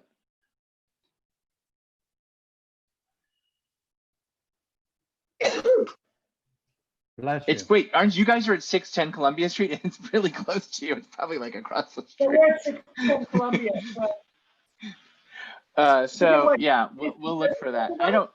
I'm not sure it's that instructive. What they basically did, as I recall, is what we asked them to do was sort of what Chip is asking you here, is to mirror the other windows on the building for this. Yeah. That was also a very prominent point. So if you're making the case that this is a addition and it doesn't need to have divided light and windows, so be it, right? You're not pretending that this is part of that original or side facade. I also think the purpose is different. It's not a window as in that's integrated into the structure of the building. It's enclosing a porch. Exactly. Well, the other was the same. You have to Chip's show point it. was valid. The other was the same. Yeah, I'm just So saying, I think I'm just wondering if there's some historical reference to how a sunroom, so to speak, would look with this building, because that kind of convention existed, right? Where they wouldn't, like you said, it's not integral to the original facade. I think if you could point to other good historic examples, or even whether they're in town or not, I'm sure that argument could Okay, so be we'll look seriously into that, 'cause considered. I think wood divided lights would be, for that many windows, for that section would be quite. Understood. Yeah. And then, do we want to give any guidance on the masonite door that was obviously met with a frown from the commission? Do you, Chip, Miranda, would you be interested in something like it appears on the facade, like we see here? What do you think would be an appropriate door for this entrance? I think a wooden door would be appropriate. Okay. I agree. I happen to agree too. So there's your directional guidance. The same design. Yeah, why don't you do one like that front door? Okay. Front door were unique pieces. They were found doors. Yeah, those are original found doors that are in the front of the building. If you bring us a spec sheet of something that's comparable, and it's made of wood, then I think that's the directional nature we want to go. I mean, you're adding an element to that historic side facade, right? So I think that there is an argument for making it as historic as possible. Do you want to turn your attention to those porches? It would also be appropriate for it to be a simple 4-panel door in a design similar to what you've outlined. It doesn't have to have glass in it. If it's a 4-panel door, that's fine. I just think it should be wood. It doesn't need to be old or recycled wood or a recycled door. It can be a new door. It just should be wood. Yeah. Thank you, Chip. That's great. Can we turn our attention to the porches now? So this is a new design. There was a lot of time spent, I believe, in the last meeting. We were looking at your gable, and Chip made some good recommendation about scale. Do you want to say anything about these porches before we consider them? Yeah, the owner had presented pictures of a pointed gable with brackets, but that didn't really fit the style of the building. So it was suggested to do something like what I drew here, and the owner, was happy with that as well. I mean, we actually had historical photos showing the peaked roof, but it still might have been put on at a time when they weren't really following the history. We understand. Possibly. So we dropped that. So, and yeah, so if you would approve these here, then we could keep working on it. great, Chip. You spoke at some length last time. I mean, many people did, but how did these strike you compared to what we saw last I time? think this design concept is much improved, and I think that it feels natural on the building to me, and I think that I think it's a good direction. I think that Craig also gave you some direction about the footprint and so on and so forth with that, which I'm not certain, but I think that this complies with. Who's controlling the screen? I don't know. Could I we am. scroll down the screen a little Sure bit to thing. see the detail at the bottom of the sheet? There. Here's this. No, No, up. that's the addition. Up, right? Yeah, up. That's what you want. Okay, great. Yeah, right there. So,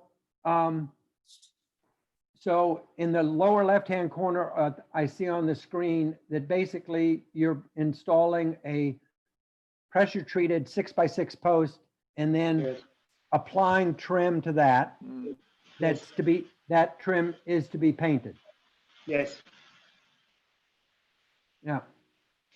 So I think that this concept is, is appropriate, and I wouldn't have any problem approving the supporting approval of the front porches. Great. Any other comment on the porches? I happen to concur. I think they look much improved. And then a stat, which I think is powerful. They look good. Thank you, Hugh. All right, so then I think what's before us is if someone would make the motion to, I think, Victoria, do you remember, do we have to deem this application complete and then issue a certificate of appropriateness with the contingencies on the doors and windows? Would that be the direction? There's two ways to do this. Well, first you have to call it type 2, you deem it complete. If you want to take this up at the next meeting, you could make a motion to have me prepare a C of A contingent on them providing additional information on the rear windows. And then you would see if you have enough information at the next meeting to vote on it. I would like to do that. And I think the other thing is we want to give them, they requested to move forward with the porches. So that would allow them from the next meeting to move forward with the porch, right? Right, I would draft a C of A for you to vote on at the next meeting, approving the plans for the porch and potentially approving the rest of the plans. I think that's what we want. So do I have a motion to have this? Oh, yes, sir. Could we also, and this might be more appropriate for the applicant and more useful for the applicant, for us to go ahead and approve the design of the front porch, the design of the side door being in wood, not masonite, with the transom above. And so those items are complete and approved. And that the enclosure of the windows of the porch in the rear is not included in this approval, and will review at the when the applicant brings in the a completed application for that work. If Victoria's fine with that, I think that's great, and then they can order their door probably. So yeah. Right. I mean, you won't vote on it until the next meeting, but yes. Okay. So can I have that? Can I have a motion for that, Miranda? And Yes. Hugh, great. All in favor? Right. Aye. Aye. You good, Victoria? Yes. Good, excellent. When is the next meeting? It should be the second Friday in July, which is the 10th of July. I thought you And, were 26th of June. Are you Yeah, having a meeting? Oh, I'm we sorry. have Thank one you, in 2 Craig. weeks. Thank you. I didn't know what day it was. The 26th of June. My apologies. Much better than July. 26th of June. Yeah. Friday And, morning. when do you need us to send, a week before we need to send you the details? As soon as you're ready, but Craig, how many days before do you need them for sure to get them into the drawing? As long as they get them to me at least, a week prior to the meeting. That way it gives me time to get them out to you and the board. Sure. So that's the 19th. Give us the plan for the windows on the 19th. Okay. Thank you. Good luck, and thank you for your patience. We really appreciate it, and your flexibility. Okay, All right. thank you very much. Who's got the agenda? Who's next? Thank you. I'll do it. Looks Next like is 356 94th Union. North 5th. 94 North 5th. I will pull. 356 Union Street. Sorry, I skipped one. Oh, okay, that's all right. Did that one come later? I'm afraid I have to find it. Give me a Hi, second. everybody. John, hi, it's Jason O'Toole. Hi there, Jason. Hi. I can share give us- everything with you. That would be great. I can make you the presenter. Hold on.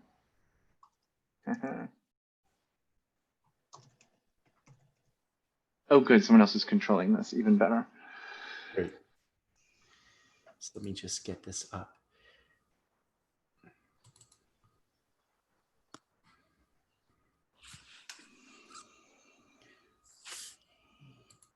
So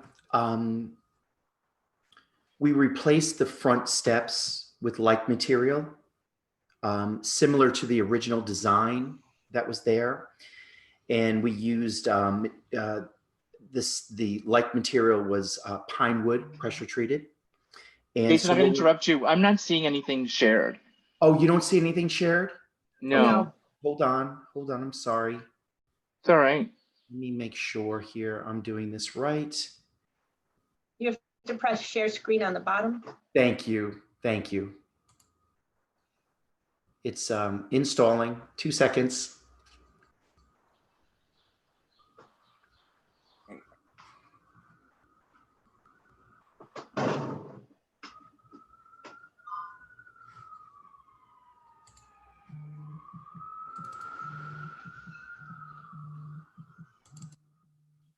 Do you see that now?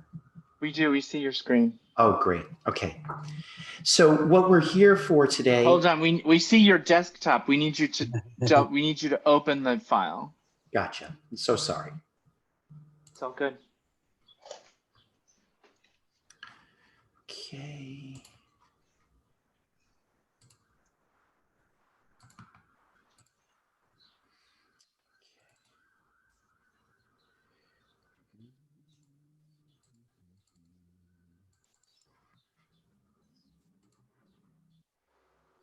Shaheen, can you share it?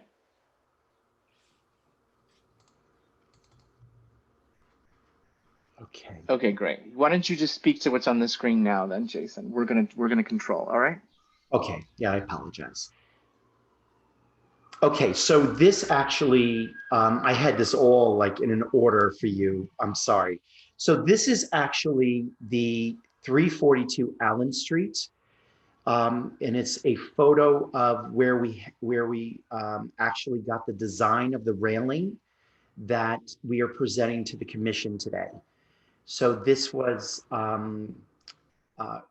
where we found the design that we are presenting to you. Okay. And if we go down. Is that upside down? Mm-hmm. I wish I can learn how to share. For No. It's okay. So this is what's currently there, the steps that have been redone to similar to the design that was there prior with like material. And so we are looking to put that design of a railing onto these steps here. And I do have some shop drawings of the details of the railings for you.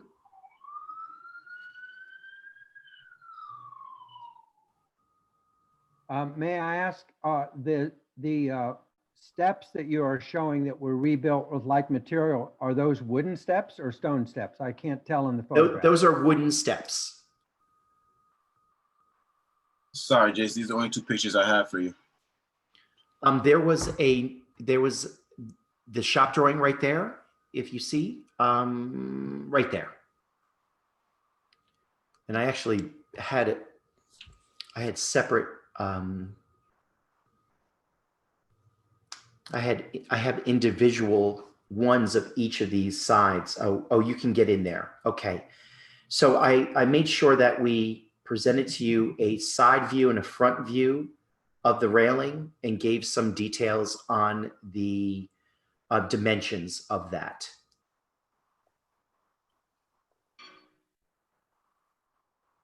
I'm really sorry I can't share. I have these broken out individually for you as well.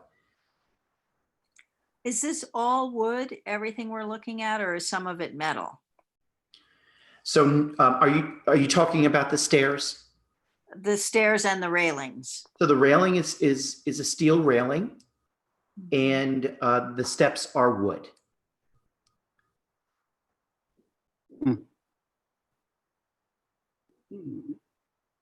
And then there's a handrail, is a wide wooden handrail on top of the steel spindles, is that it?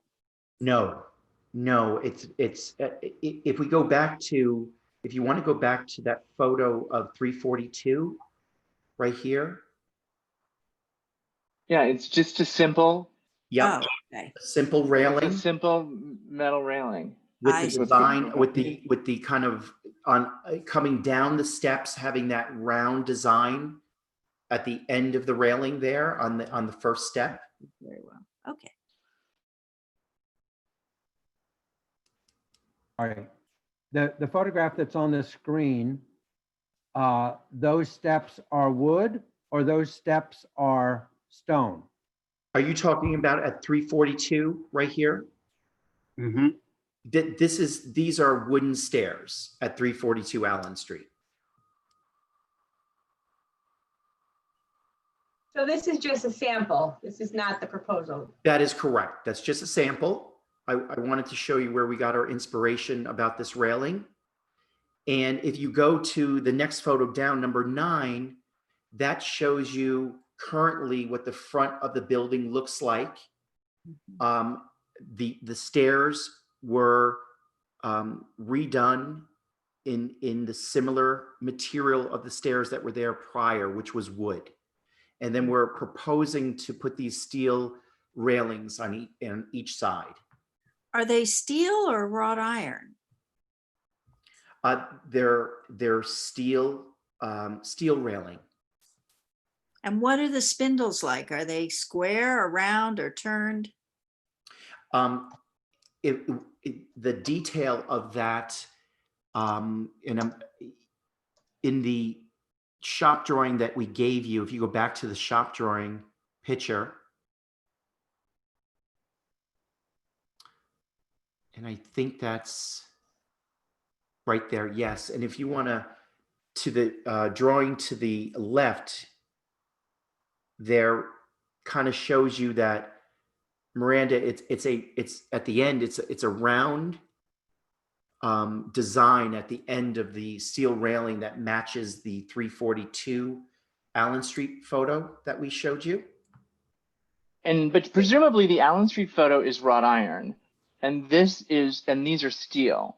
So the spindles are steel, the railings are steel, and those end pieces are also steel.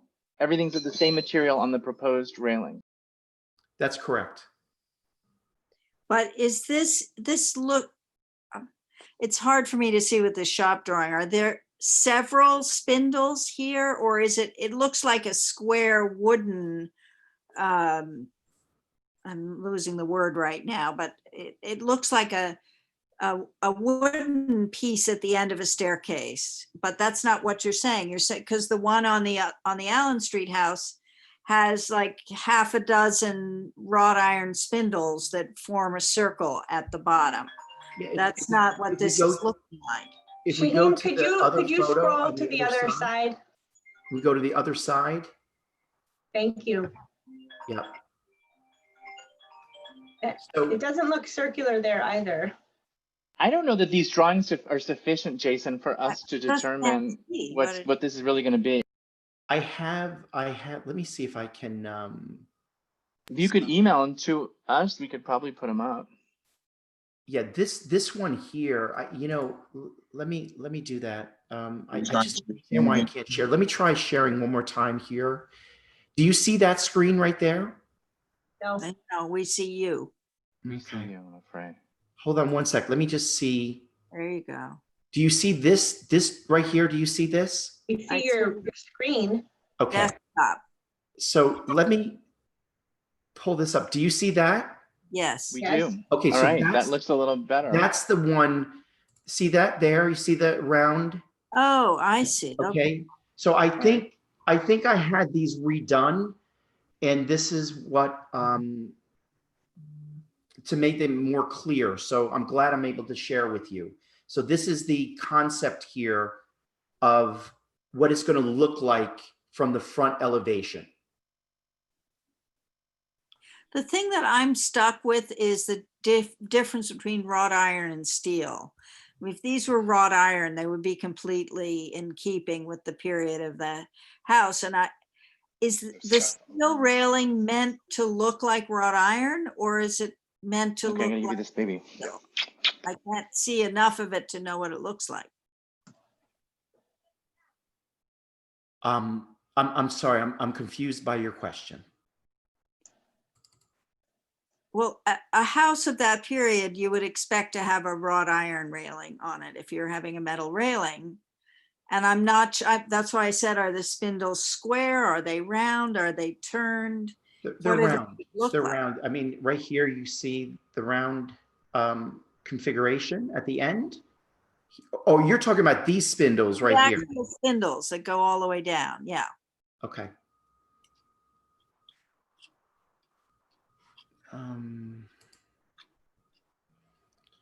Let me look at this photograph here. Yeah. Do you have like a sample of the material? Let me see here.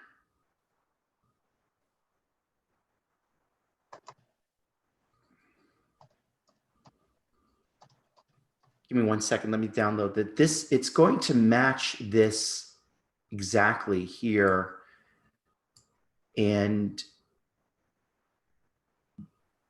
It's going to match it exactly there, but be of a different material. Also, I don't know that well, it's hard to see from there. Is it the same number on the rounded element? Is there the same number of spindles, and is there the same density of spindles in the railing itself?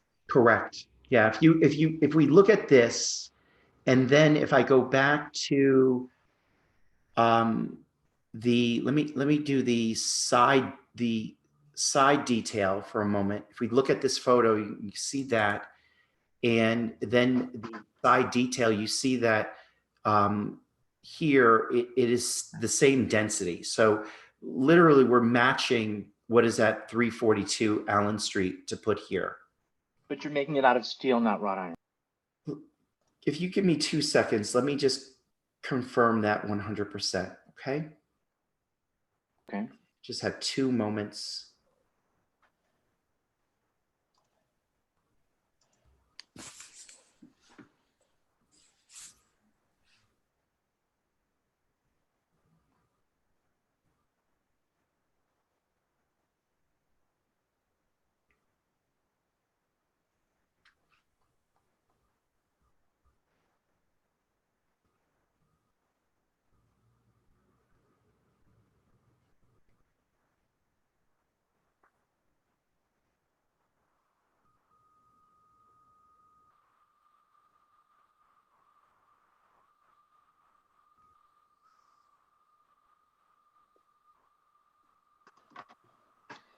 While this socializes with the commission, assuming that these are wrought iron and not steel per se, that they're solid, not hollow, would you, Chip, Miranda, do y'all have any concerns or comments on this proposal? No, I think as long as they, very closely resemble what we're seeing on Allen Street, I think they look fine. I agree. I think the concept is fine. It would be beneficial if we had more detail. But I think, John, your question about are they hollow versus are they solid brings up the question of, gets to the question that was raised earlier about wrought iron versus steel. So I think they should be solid, not hollow. I think they should be, I think I've not seen in the flesh the 342 Allen, but I think it's in concept appropriate. I agree, as long as they are I mean, when you hear steel, and I don't know if Jason, you're just using steel for metal, but when you hear Yeah, steel, I want to make sure. I might be very wrong on this. It seems like some lesser material that generally is hollow. Whereas if it's fabricated by a wrought iron craftsman, and you're proposing that it look identical to that, I think the commission has no problem. Okay. In fact, I'm just. Why don't we do it this way? In the interest of time, as you know, we have many applications. Why don't we give you a contingent approval, Jason?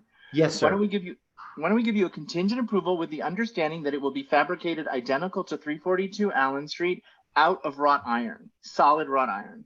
That sounds good. That's great. Okay. And I can have that can I have a Victoria? Second. That's okay, right? Yeah, that's Second, right. Miranda, all in favor? Second. Yes. Aye. Thanks, Jason. Good luck. Can you just and we'll vote on it at the next meeting in 2 weeks. All right, thank you. That's right. Yeah. You have the contingent approval on that condition. Thank you. And all right, who is, yes. I was gonna say, I have to leave at 12:30 as well, so. Then this has not actually happened either. This has not really happened to us before, but I think we're gonna have to punt the remaining applications. Okay. So let's just see what we can get through. That's right. All right, so what is the next app? 95 North 5th. Shaheen, can you pull up 95 North 5th for us? And is the applicant from 95 North 5th here?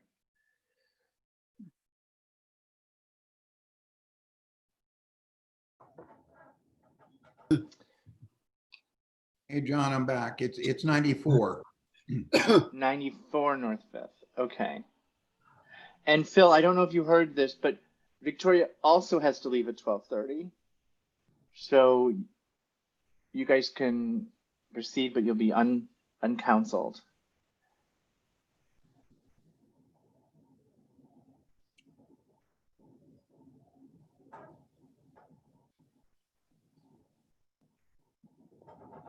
In my review of this application, it didn't seem as though there was any information about the material that they were proposing to use for the roof replacement. And I suggested if there's no one in the audience to represent this application, that we move on to the next application. I agree. If there's nobody here, let's move on, and we can do this next time.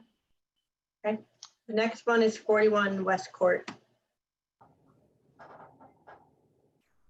Hi, that's us. We're here. We're here. Hi there.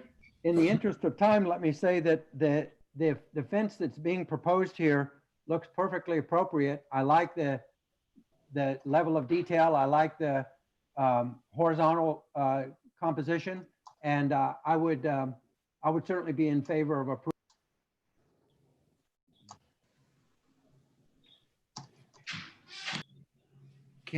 Is there any way to upload the application so we can take a quick look?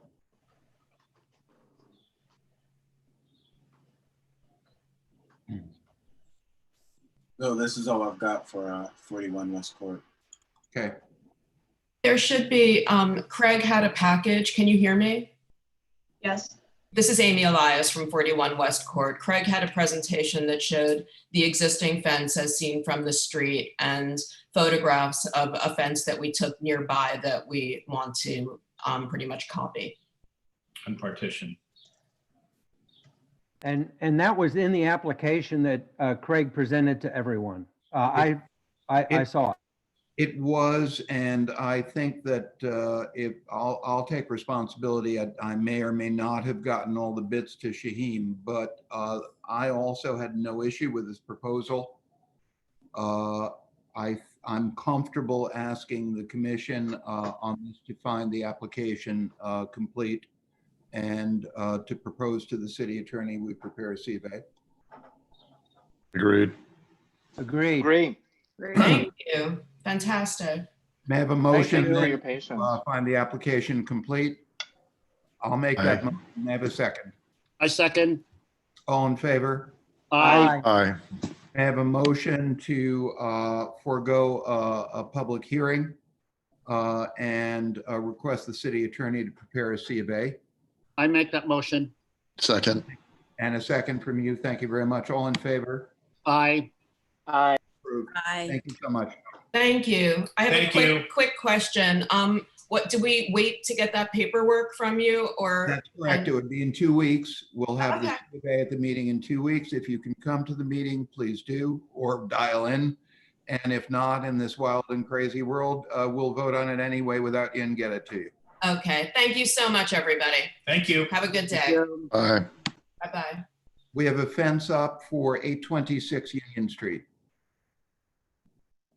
Yes, we're here. Are you comfortable uploading your material, or would you ask, do you prefer Shaheen upload the files that we sent him? I can open them in screen share. Please do. Just 1 second. All right, I believe I am sharing the screen. Yes. Sir. I can see it. Describe your project real quick. You had some photographs as well that were good. Yep, so basically the proposal before the committee is to install a fence around the perimeter of our property, specifically the backyard. This is the first 3 pages are just the standard scope of the project. So this documents the property line. It's worth noting to the committee that we have had a property survey and can verify that all fencing would be within the established property lines of 826 Union. In terms of the visual of the fence, this is the fence. It'll be installed by Roma Fencing. It is a 6-foot high cedar fence with cedar fence posts. The following pictures are just photographs of the property. So the fencing will run along the side of the house. It'll continue down, turn at a right angle and continue north towards the back of the property here. It'll stretch across the back of the property and turn right at the northeast corner to continue along the eastern part of the property into the right of the garage. And then what you're seeing here is the fence will come to a completion at the front edge of the garage where it'll turn at a right angle and meet basically the face of the garage here. It's a nice application. Thank you. It's complete to my mind, and it's an appropriate fence design. I concur. Thank you. I have a motion to find the application complete. Motion. So moved. And a second. I second. Thank you. A motion to waive a public hearing and request the city attorney to prepare a certificate of appropriateness for the next meeting. I'll make that motion.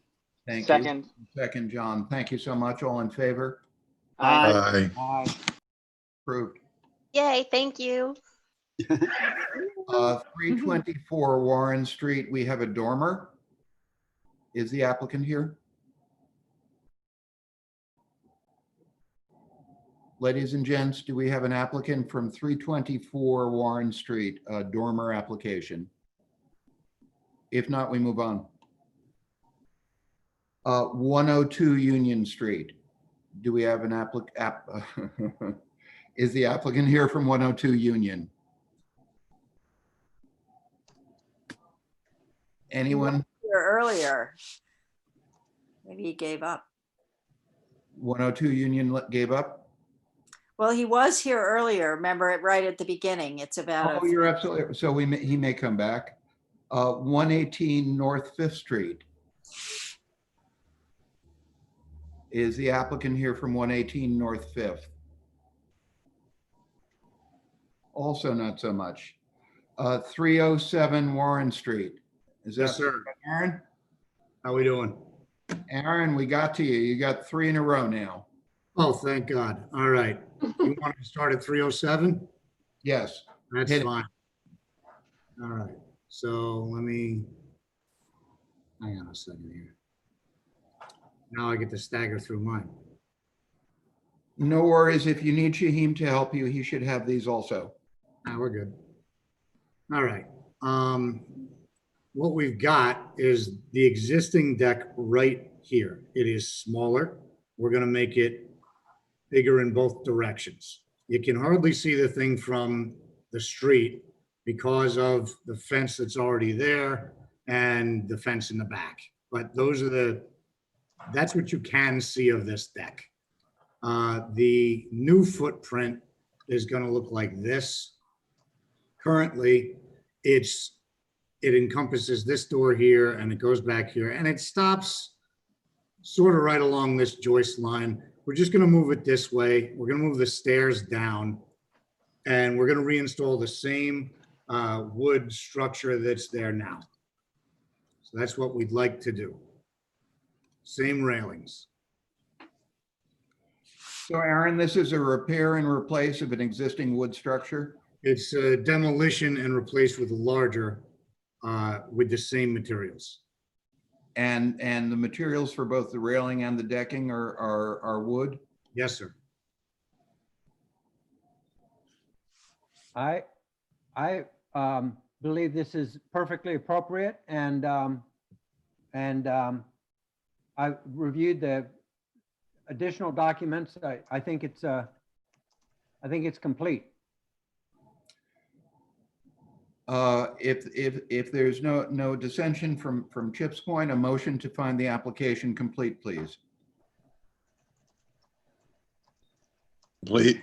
I'll make that motion. Thank you very much. Hugh and Paul, a motion to waive a public hearing and request the city attorney to prepare a certificate of appropriateness. So moved. Second. All in favor? Aye. Aye. Approved, Aaron. Let's go to 452 East Allen. All right, let's do that. Again, we can't see much of this from the street. These are the best photos I could get. I'm sorry. We have half of the back of this building because this is a townhouse. We want to put in a 3-unit window here, which I will show you elevations of. And then in this nook back here, which is this picture, since they want to make the 3rd floor a living space, I need to put in a fire escape. All the materials are going to be wood and brick. The brick is going to look just like the foundation. And I'll show you what that looks like in elevation right now. This is where the fire escape is going to be. All the windows here are existing. I will show you the bracket that's called out right here. This one, that's also in the application. Everything on this deck is going to be wood, and then the posts are going to be wrapped with wood trim. There is one door that needs to be installed on the 3rd floor. It is right here. I have that door in the application as well. And we're going to replace this door here with the same door. Here you see an elevation of the window. There's 2 casement units, 1 double hung unit. And let me get to, all right, this is the door. It is wood. It has a thermal pane window in it. This is the bracket.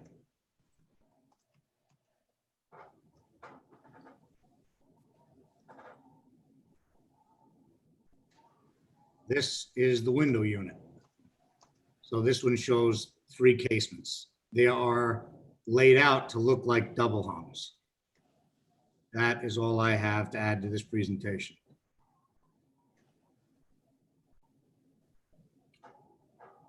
Thanks very much, Aaron. Commissioners? I think that the windows, the 3 windows are appropriate. I think that the concept of the, so I'm going to not refer to it as a fire escape because I think that's a question for Craig. If that's a required means of egress, it needs to comport with the code, and that would fall into Craig's review. The concept of the three-tiered porch, if you will, I think is fine. I'm not keen on the 5-pond brackets. I can get them made out of wood, no problem. Well, I wonder if we want to have it, if the porch even wants to be juiced up with that kind of Victorian bracket. You can remove them if that would suit the commission's taste.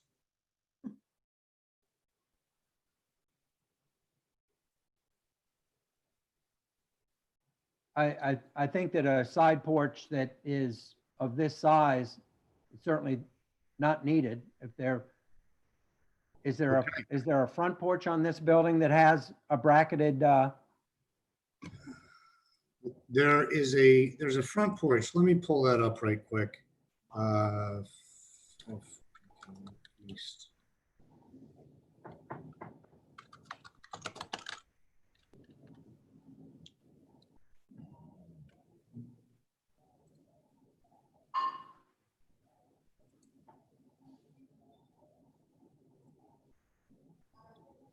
So this is the front porch.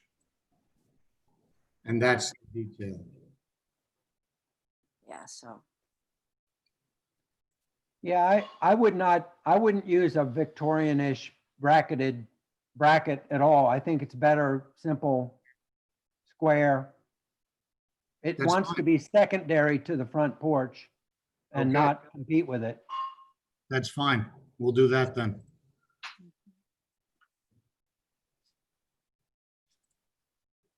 Okay.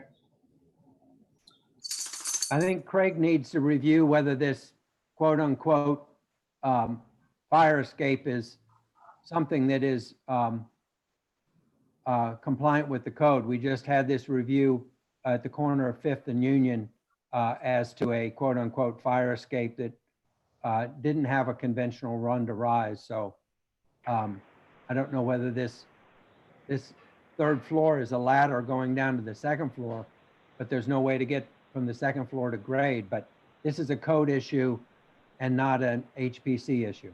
Understood, and we'll follow up with code enforcement. So on the other design elements, though. Real quick, Phil and Chip, the ship ladder, that's what that's considered. That's approvable. I am kind of unsure why it's not going to the ground. That I can work on with them. Aaron, is there a reason for that? You know, it was because there's an allowable drop to grade, but I know the clients are not going to have any problem making that ladder go to the ground. So we can The code, what's that distance there? I can't see it. You're allowed 14 feet to go from 13 the feet. space, so you're probably within the code on that. But to Chip's concern, we will look at that a little closer and just make sure. But that ladder is approvable. Thanks very much, Craig. Commissioners, anything else? Good.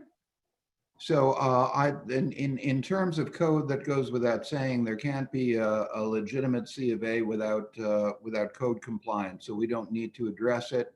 We can indicate in the C of A if we wish to that the brackets won't be there, but that's understood, and I suspect Aaron will remember that. Can we find a motion for the application complete? I'll make that motion. Thank you very much, Paul. Second. We move forward, and a motion to obviously code enforcement goes without saying to approve the plan as presented, excluding the Victorian bracket, waive a public hearing, and request the city attorney to prepare a C of A. May I have that motion, please? I make that motion. Thank you, Paul. Second, Miranda. Thank you so much. All in favor? Aye. Aye. Opposed? Unanimous. Aaron, what else you got?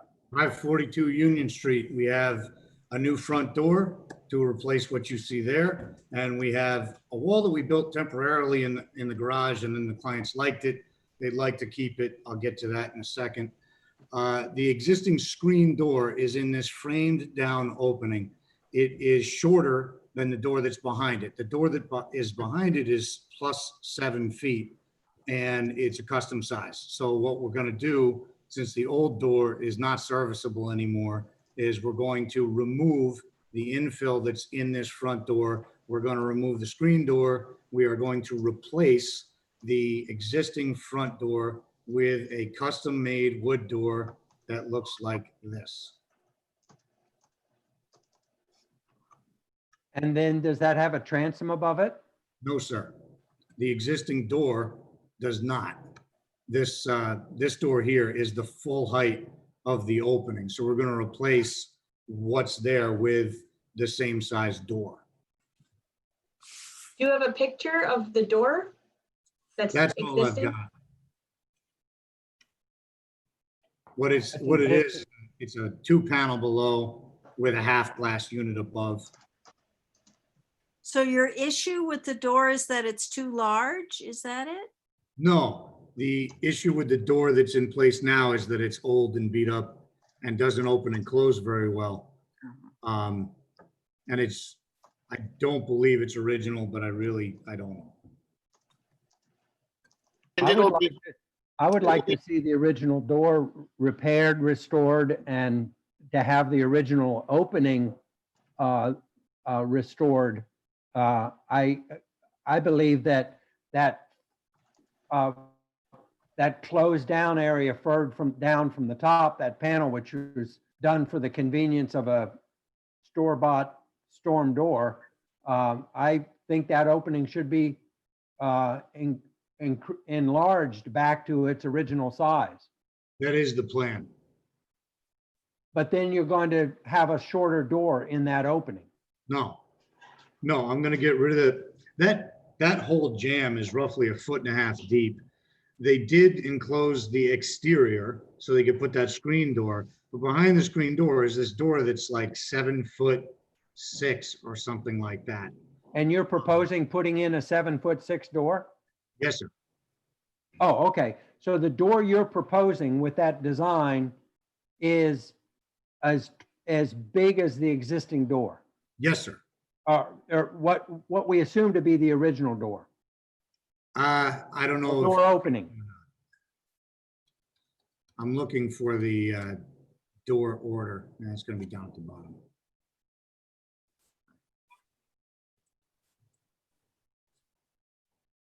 All right, all right, so it's an 80-inch door. Well, that's a 6'8" door. Yeah, they got the dimensions wrong, but it's not going to be a smaller dimension. Oh, no, I know what they did. They just sent me, it's a 93-inch door. They sent me a picture and a line drawing of the door style that has the wrong dimensions on it, but this is the door order. Okay, can you show us the door again, please? The picture of the door? So you're proposing that door in the opening width, opening in the original opening? Yes, sir. Of 93 inches by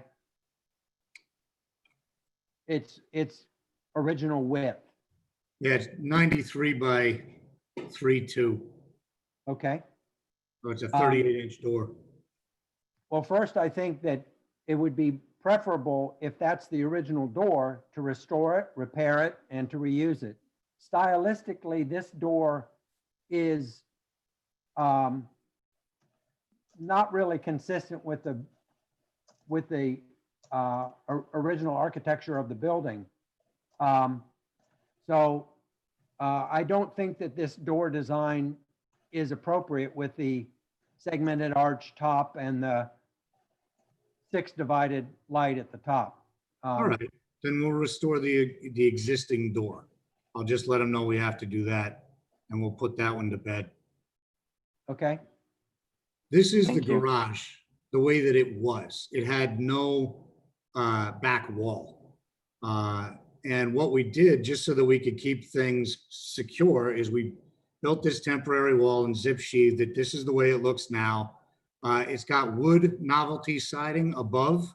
And what we would do is we would just continue that wood novelty siding below that band, which is going to stay, and that piece of 5/4 by 6, which is going to stay, and then it'll get painted.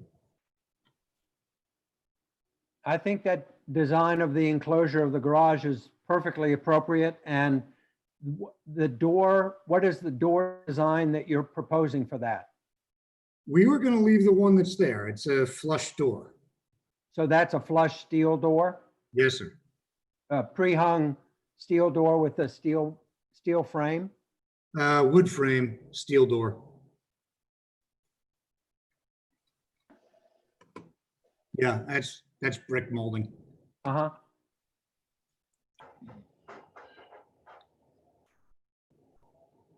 Aaron, anything else, or that's it? No, sir, that's it. So on the front of the house, you're going to restore the existing door, existing opening stays, stet. And on the back, you are going to replace the siding as per to exactly match the siding that's there. Yes, sir. Cool. I might add to your description, Phil, that the application includes removing that existing storm door and the panel above it. Yep. That's We're approved. absolutely going to do that. Yeah. Okay. Got it.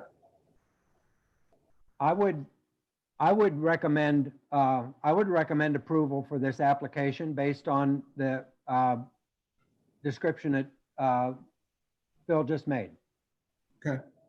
A motion to find the application complete, please. I'll make that motion. May I have a second? Second. Second. Well done. A motion to approve the application, waive a public hearing, and ask the city attorney to prepare a certificate of appropriateness with the specification stated that the panel above and the storm are coming off, that the materials will match exactly on the siding on the back. I make that motion. Thank you, Paul. Second, please. Second. Thank you. All in favor? Aye. Aye. Aye. None? Well done. Have a great one, folks. Thank you so Thank much, you. Aaron. Commission, don't run yet. Phil, Is there anyone in the queue or otherwise hanging out who was here and left and wants to be heard? Apparently not so I much. think the 104 Union Street came back. I heard, no? Bob Thorpe? We need 324, 102 Union, and 118 North Fifth.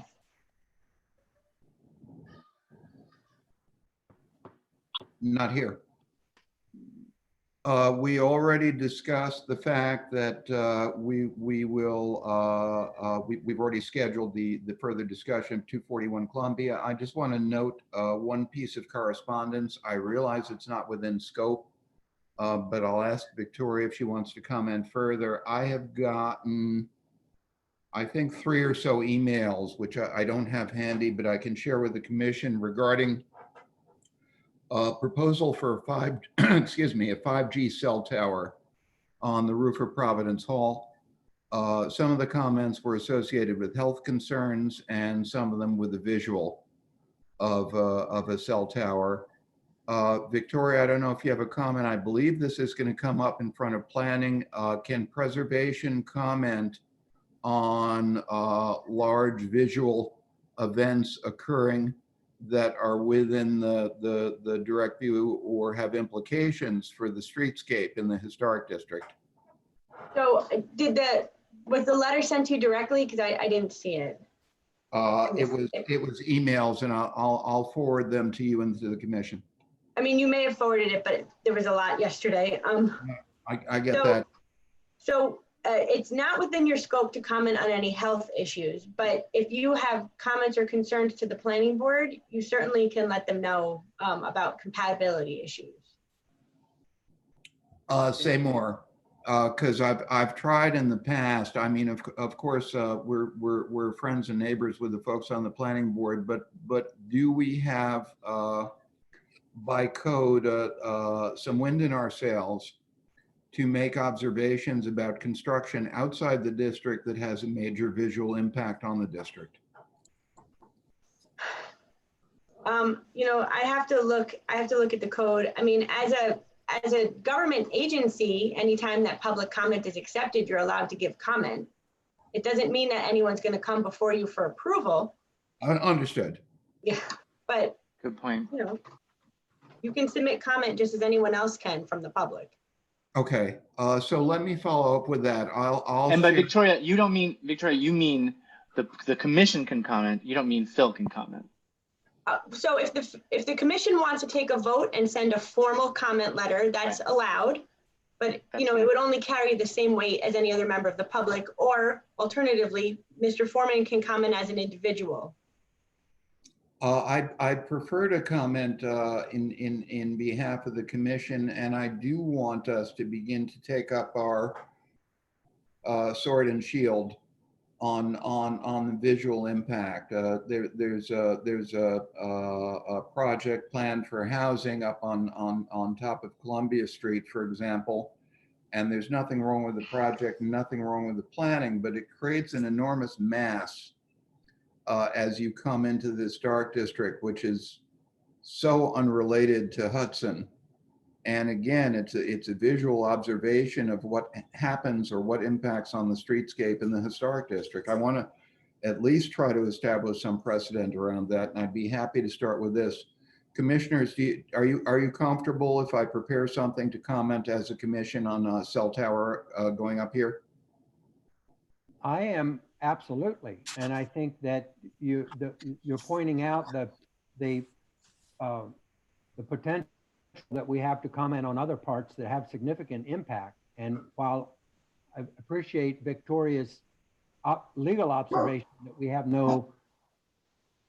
don't have any jurisdiction there, but we can, as a body, make a comment, and I think we should. Agree. Okay. I mean, we have to review it. We have to review it and vote on it, of course. But yeah, absolutely. Let me get some materials to you all, information about the cell tower, et cetera, between now and the next meeting. And I would really like us to take up our cudgel on this. And similarly, other projects that have major impact on entering or leaving or walking through the historic district. So let's give it a shot with this one and see how it goes. Well, we've already started this with Shiloh, really. I mean, Shiloh is outside of our jurisdiction also. Right.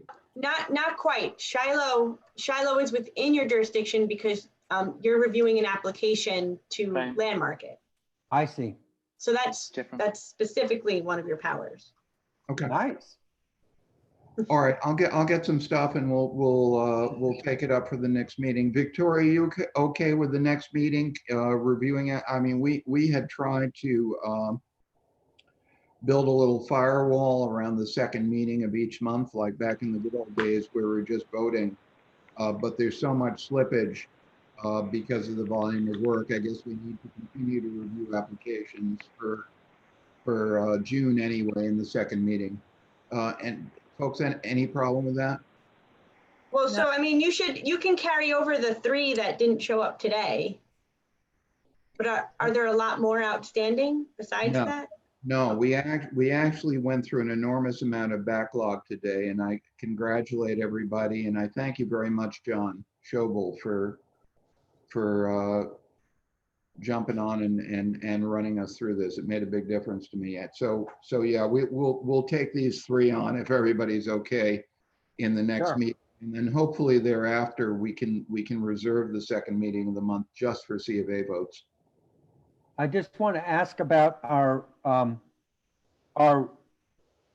review of the Shiloh. That's pushed out to July. Is that correct? That's correct. And what we need to there's some work to do in the interim. Paul Barrett, as the commission historian, has been putting together some historical information and insights about the site and so on, and trying to vet stuff that folks have stated about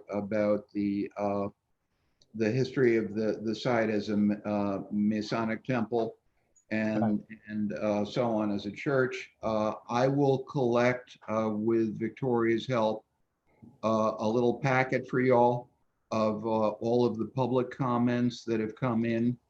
And what I'm hoping to have happen is that we have commission time, not necessarily public time, i.e. all our meetings are public, but not a public hearing, commission time to deliberate and think through and talk about these materials and decide what we want to do.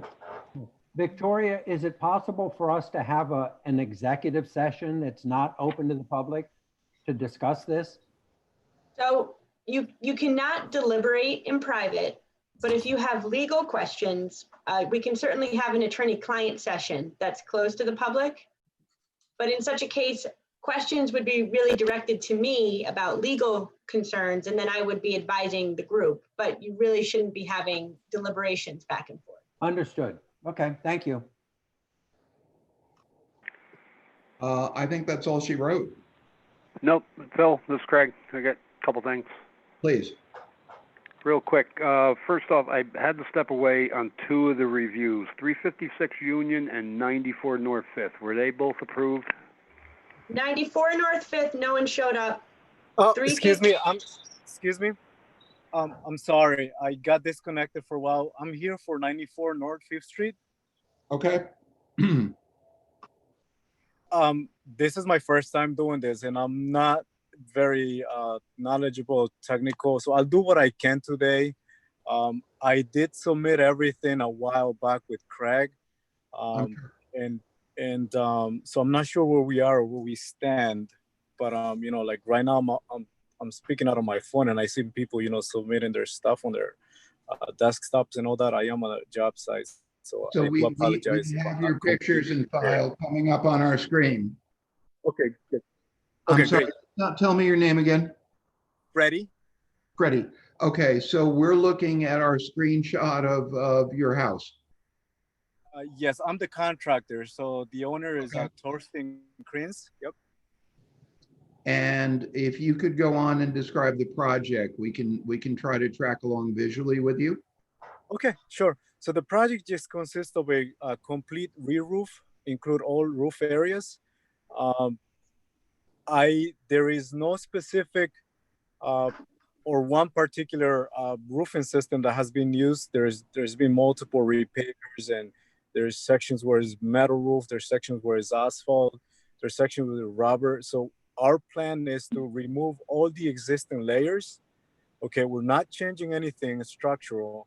We are replacing boards that are rotten and what have you, and pretty much just reinstalling back EPDM roofing system. So it's pretty much a rubberized roof system that it does require at least a 1/2-inch insulation board prior to its installation. We are preserving the existing building gutters. There are building gutters throughout the roof areas, so we are preserving those. Freddie, what's the existing roof made of? It's, as I said, it's some sections shows that is metal, other sections shows that is asphalt. Yeah, it's all like roll roofing. It's been patched multiple times. There's definitely multiple layers on it. And the house you're working on is where is that relative to the Armory? You across the street there? Yes, diagonally across. It looks exactly across from the Armory, right? Thank you. Mm-hmm. Okay. In addition to the roof, you're using EBOM on the roof? I'm sorry, am I using what? The rubberized material. Oh yes, it's called EPDM. Yes, that's the only roofing material we are using, yes. Okay. And you said about the gutters? Oh yeah, so the existing structure has built-in gutters and we are preserving them. So it's pretty much, there's no structural change whatsoever. Okay. What else is happening? That's it. Okay. So EPDM roof, and you're going to restore the existing, looks like wooden box gutters. Yes, exactly that. Yep.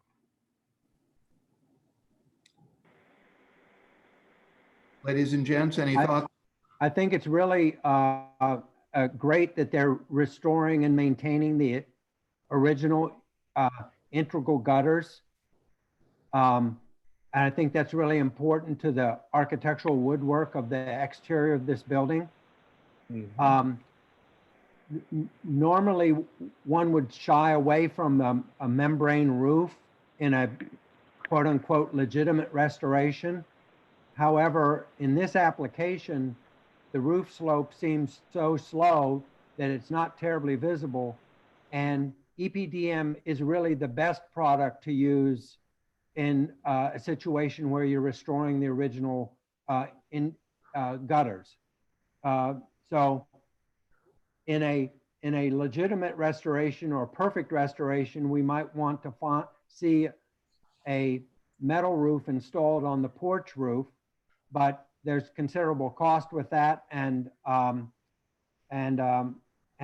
life that doesn't exceed the EPDM. So I would say that this is an appropriate application given the circumstances of the building. Anyone else? May I have a motion to find the application complete? I'll make that motion. Thank you, Paul. I will second it. May I have a motion to waive a public hearing and ask the city to prepare a certificate of appropriateness? I make that motion. Thank you, Paul. Second. Done deal. All in favor? Aye. Aye. Any opposed? Aye. Okay. Freddie? Yes.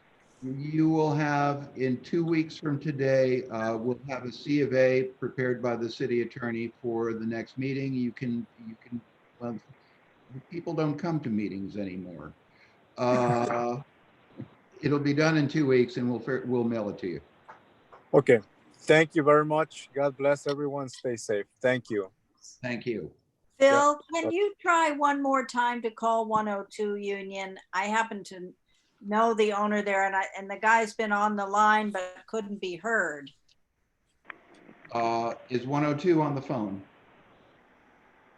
Shaheen would know. He'd have visibility. This is the guy. The phone symbol we see at the bottom, that's him. That's his The phone number. 518. Can we click him or? He's not muted, so if he speaks, we should be able to hear. Oh, he should be able to hear us. This is 102 Union. Ah, Can you hear me? yes. Miranda, good job. Oh, finally. I've been on here since 9:30. I'm sorry. Oh, I wait. had to digitally demute and it kept on going to mute. So anyways, I'm representing Bob Weil, 102 Union, and we want to replace the existing wood trim with more stable quality wood trim to match.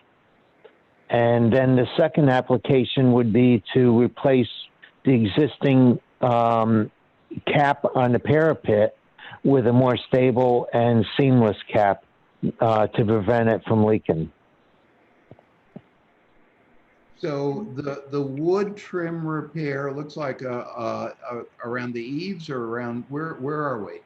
No, it would not include any of the eaves or any of the trim at the upper underside of the roof.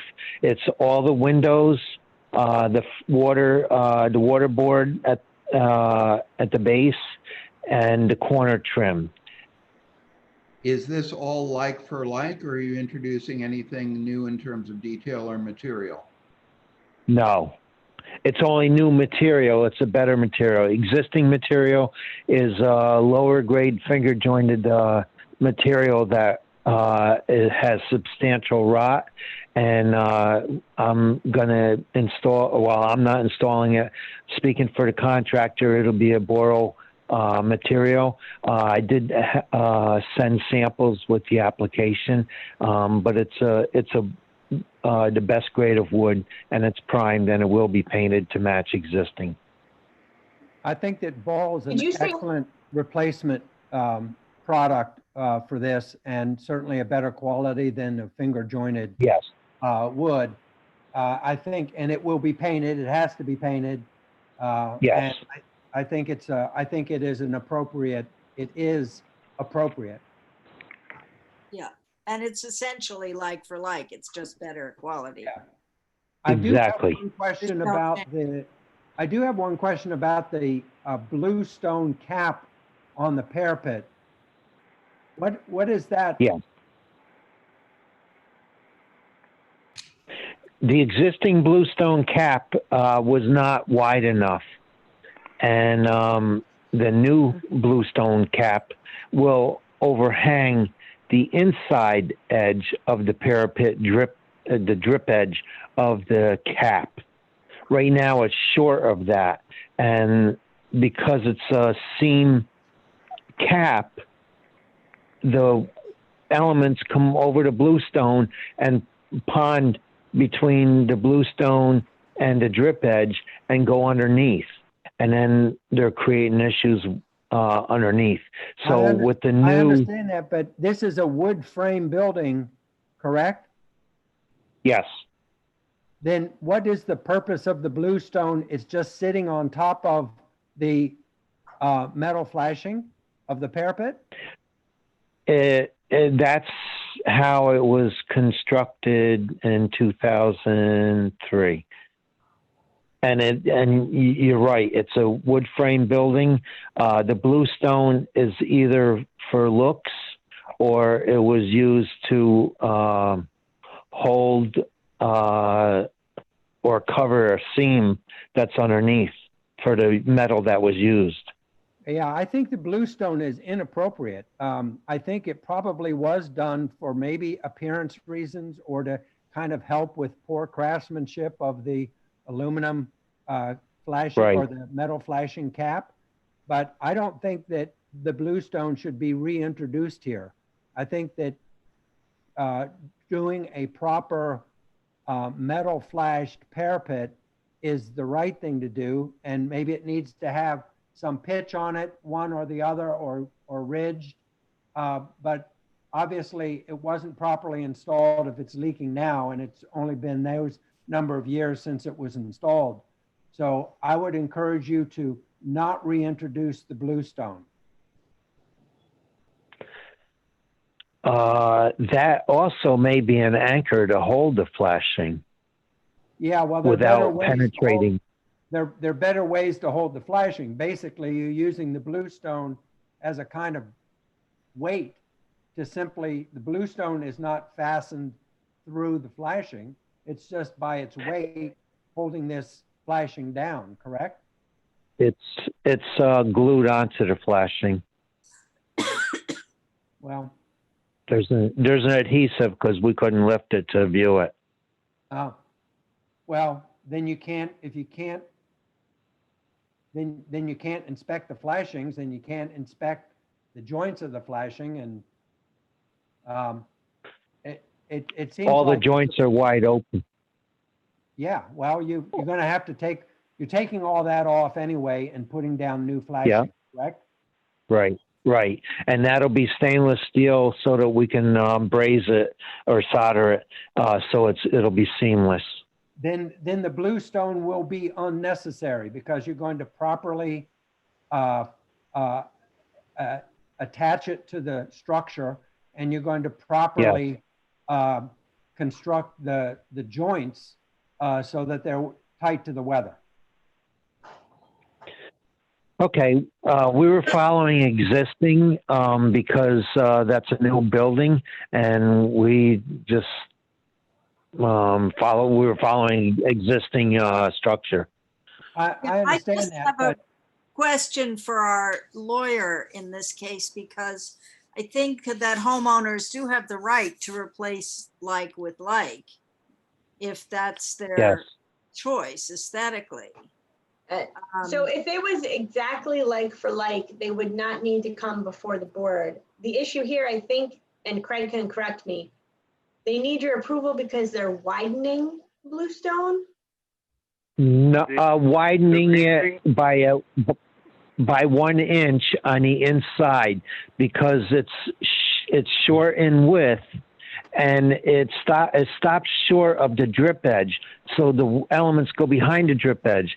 It should follow over the drip edge so that it drips with the drip edge. Just Is to the clarify, bluestone just visible from the street? Pardon me? Is the bluestone visible from the street? I don't think so. Only because it's the rear kitchen of a first floor, and then it has a 4-foot parapet wall. So it's probably 16, without measuring, I'm saying it's about 16 foot from the ground, and the street would be First Street. And as you look up towards it, you can barely see the edge of the coping itself. I didn't visually look to see if you could see because the bluestone is only like 1.5 inches, and I don't think you can see that edge from the street. I mean, I sympathize with what Chip is saying. You know, if you were starting from scratch and building something new, but I just think we need to be careful not to extend ourselves too far when someone is replacing a like with like, which isn't really visible. can I comment? Yes. All right. First off, the application came to me with an interview with the applicant. It is not like for like. If it was, it wouldn't be in front of you. It's a change in design and material. Based on 169.13, this does not fall under that preview. Now, some of the application may be like for like, but that's for you to decide. But once part of the application becomes, for a review, then the whole application becomes part of it. So I just want to clarify, if it was like for like, they wouldn't be here, trust me. So there is a change in design and a change in material.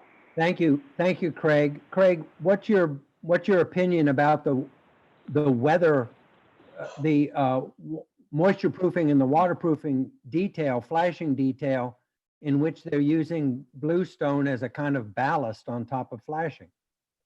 I kind of, looked at that a little tightly because it is a very little part of it that I think is noticeable when I went down and looked at the property.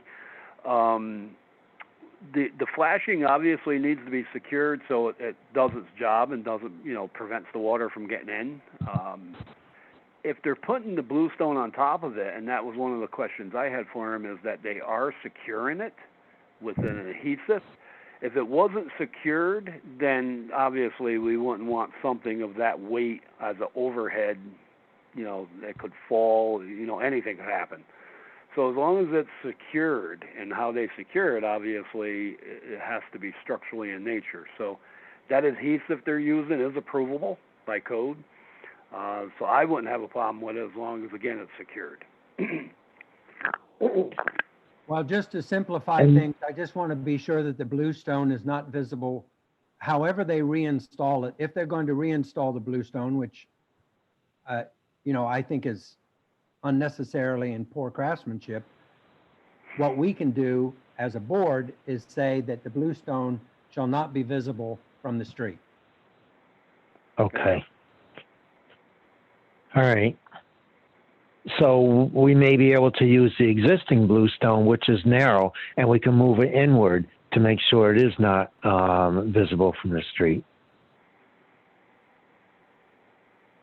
I'm a little lost. Can I ask you that in order to reflash with stainless, as you described, that bluestone is coming off, am I correct?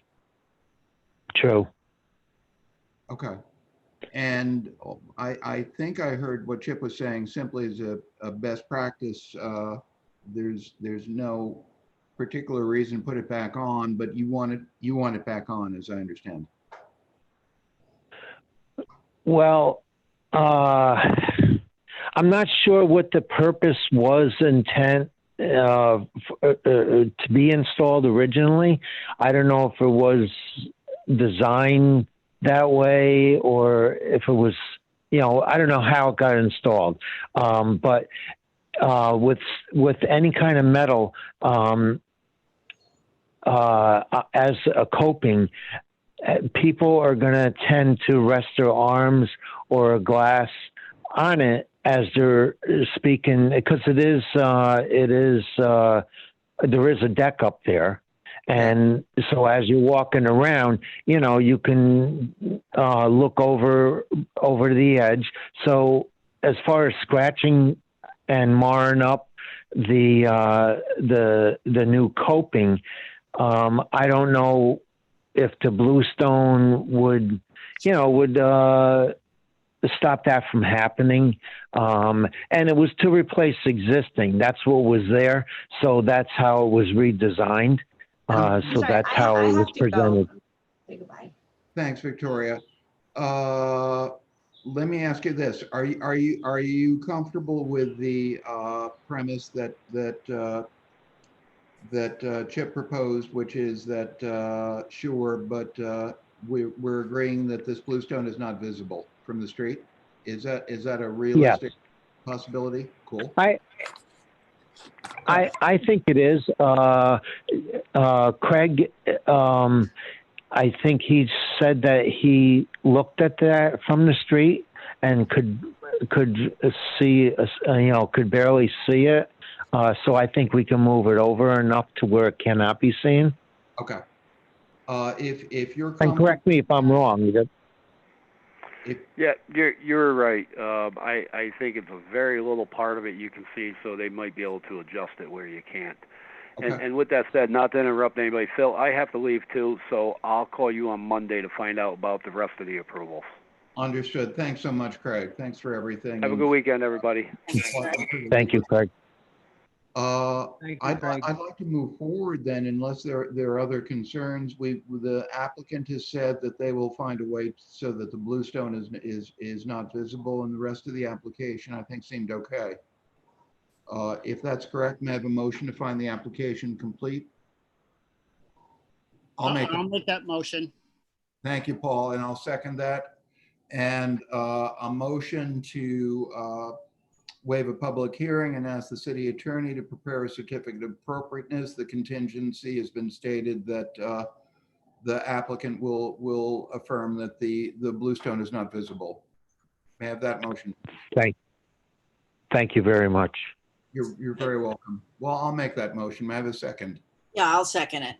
Thanks so much. All in favor? Aye. Aye. Opposed? None? Excellent. We will then ask the city attorney to prepare a C of A. And now I think that's it. Miranda, that was a great catch. Thank you very much. I appreciate it. We would have missed a couple of applications. Good for you. Thank you for that. Okay. Well, I got no more. So God bless us, everyone. Motion to adjourn. Yes. Motion to adjourn. Yes. Approved, vote Not a aye, minute too soon. and Okay. Jaheim, thank you. This was a tricky one. I threw a lot of stuff at you. I can't tell you how much I appreciate your work. Yes, thank you very much. Thank you. Bye. Bye-bye.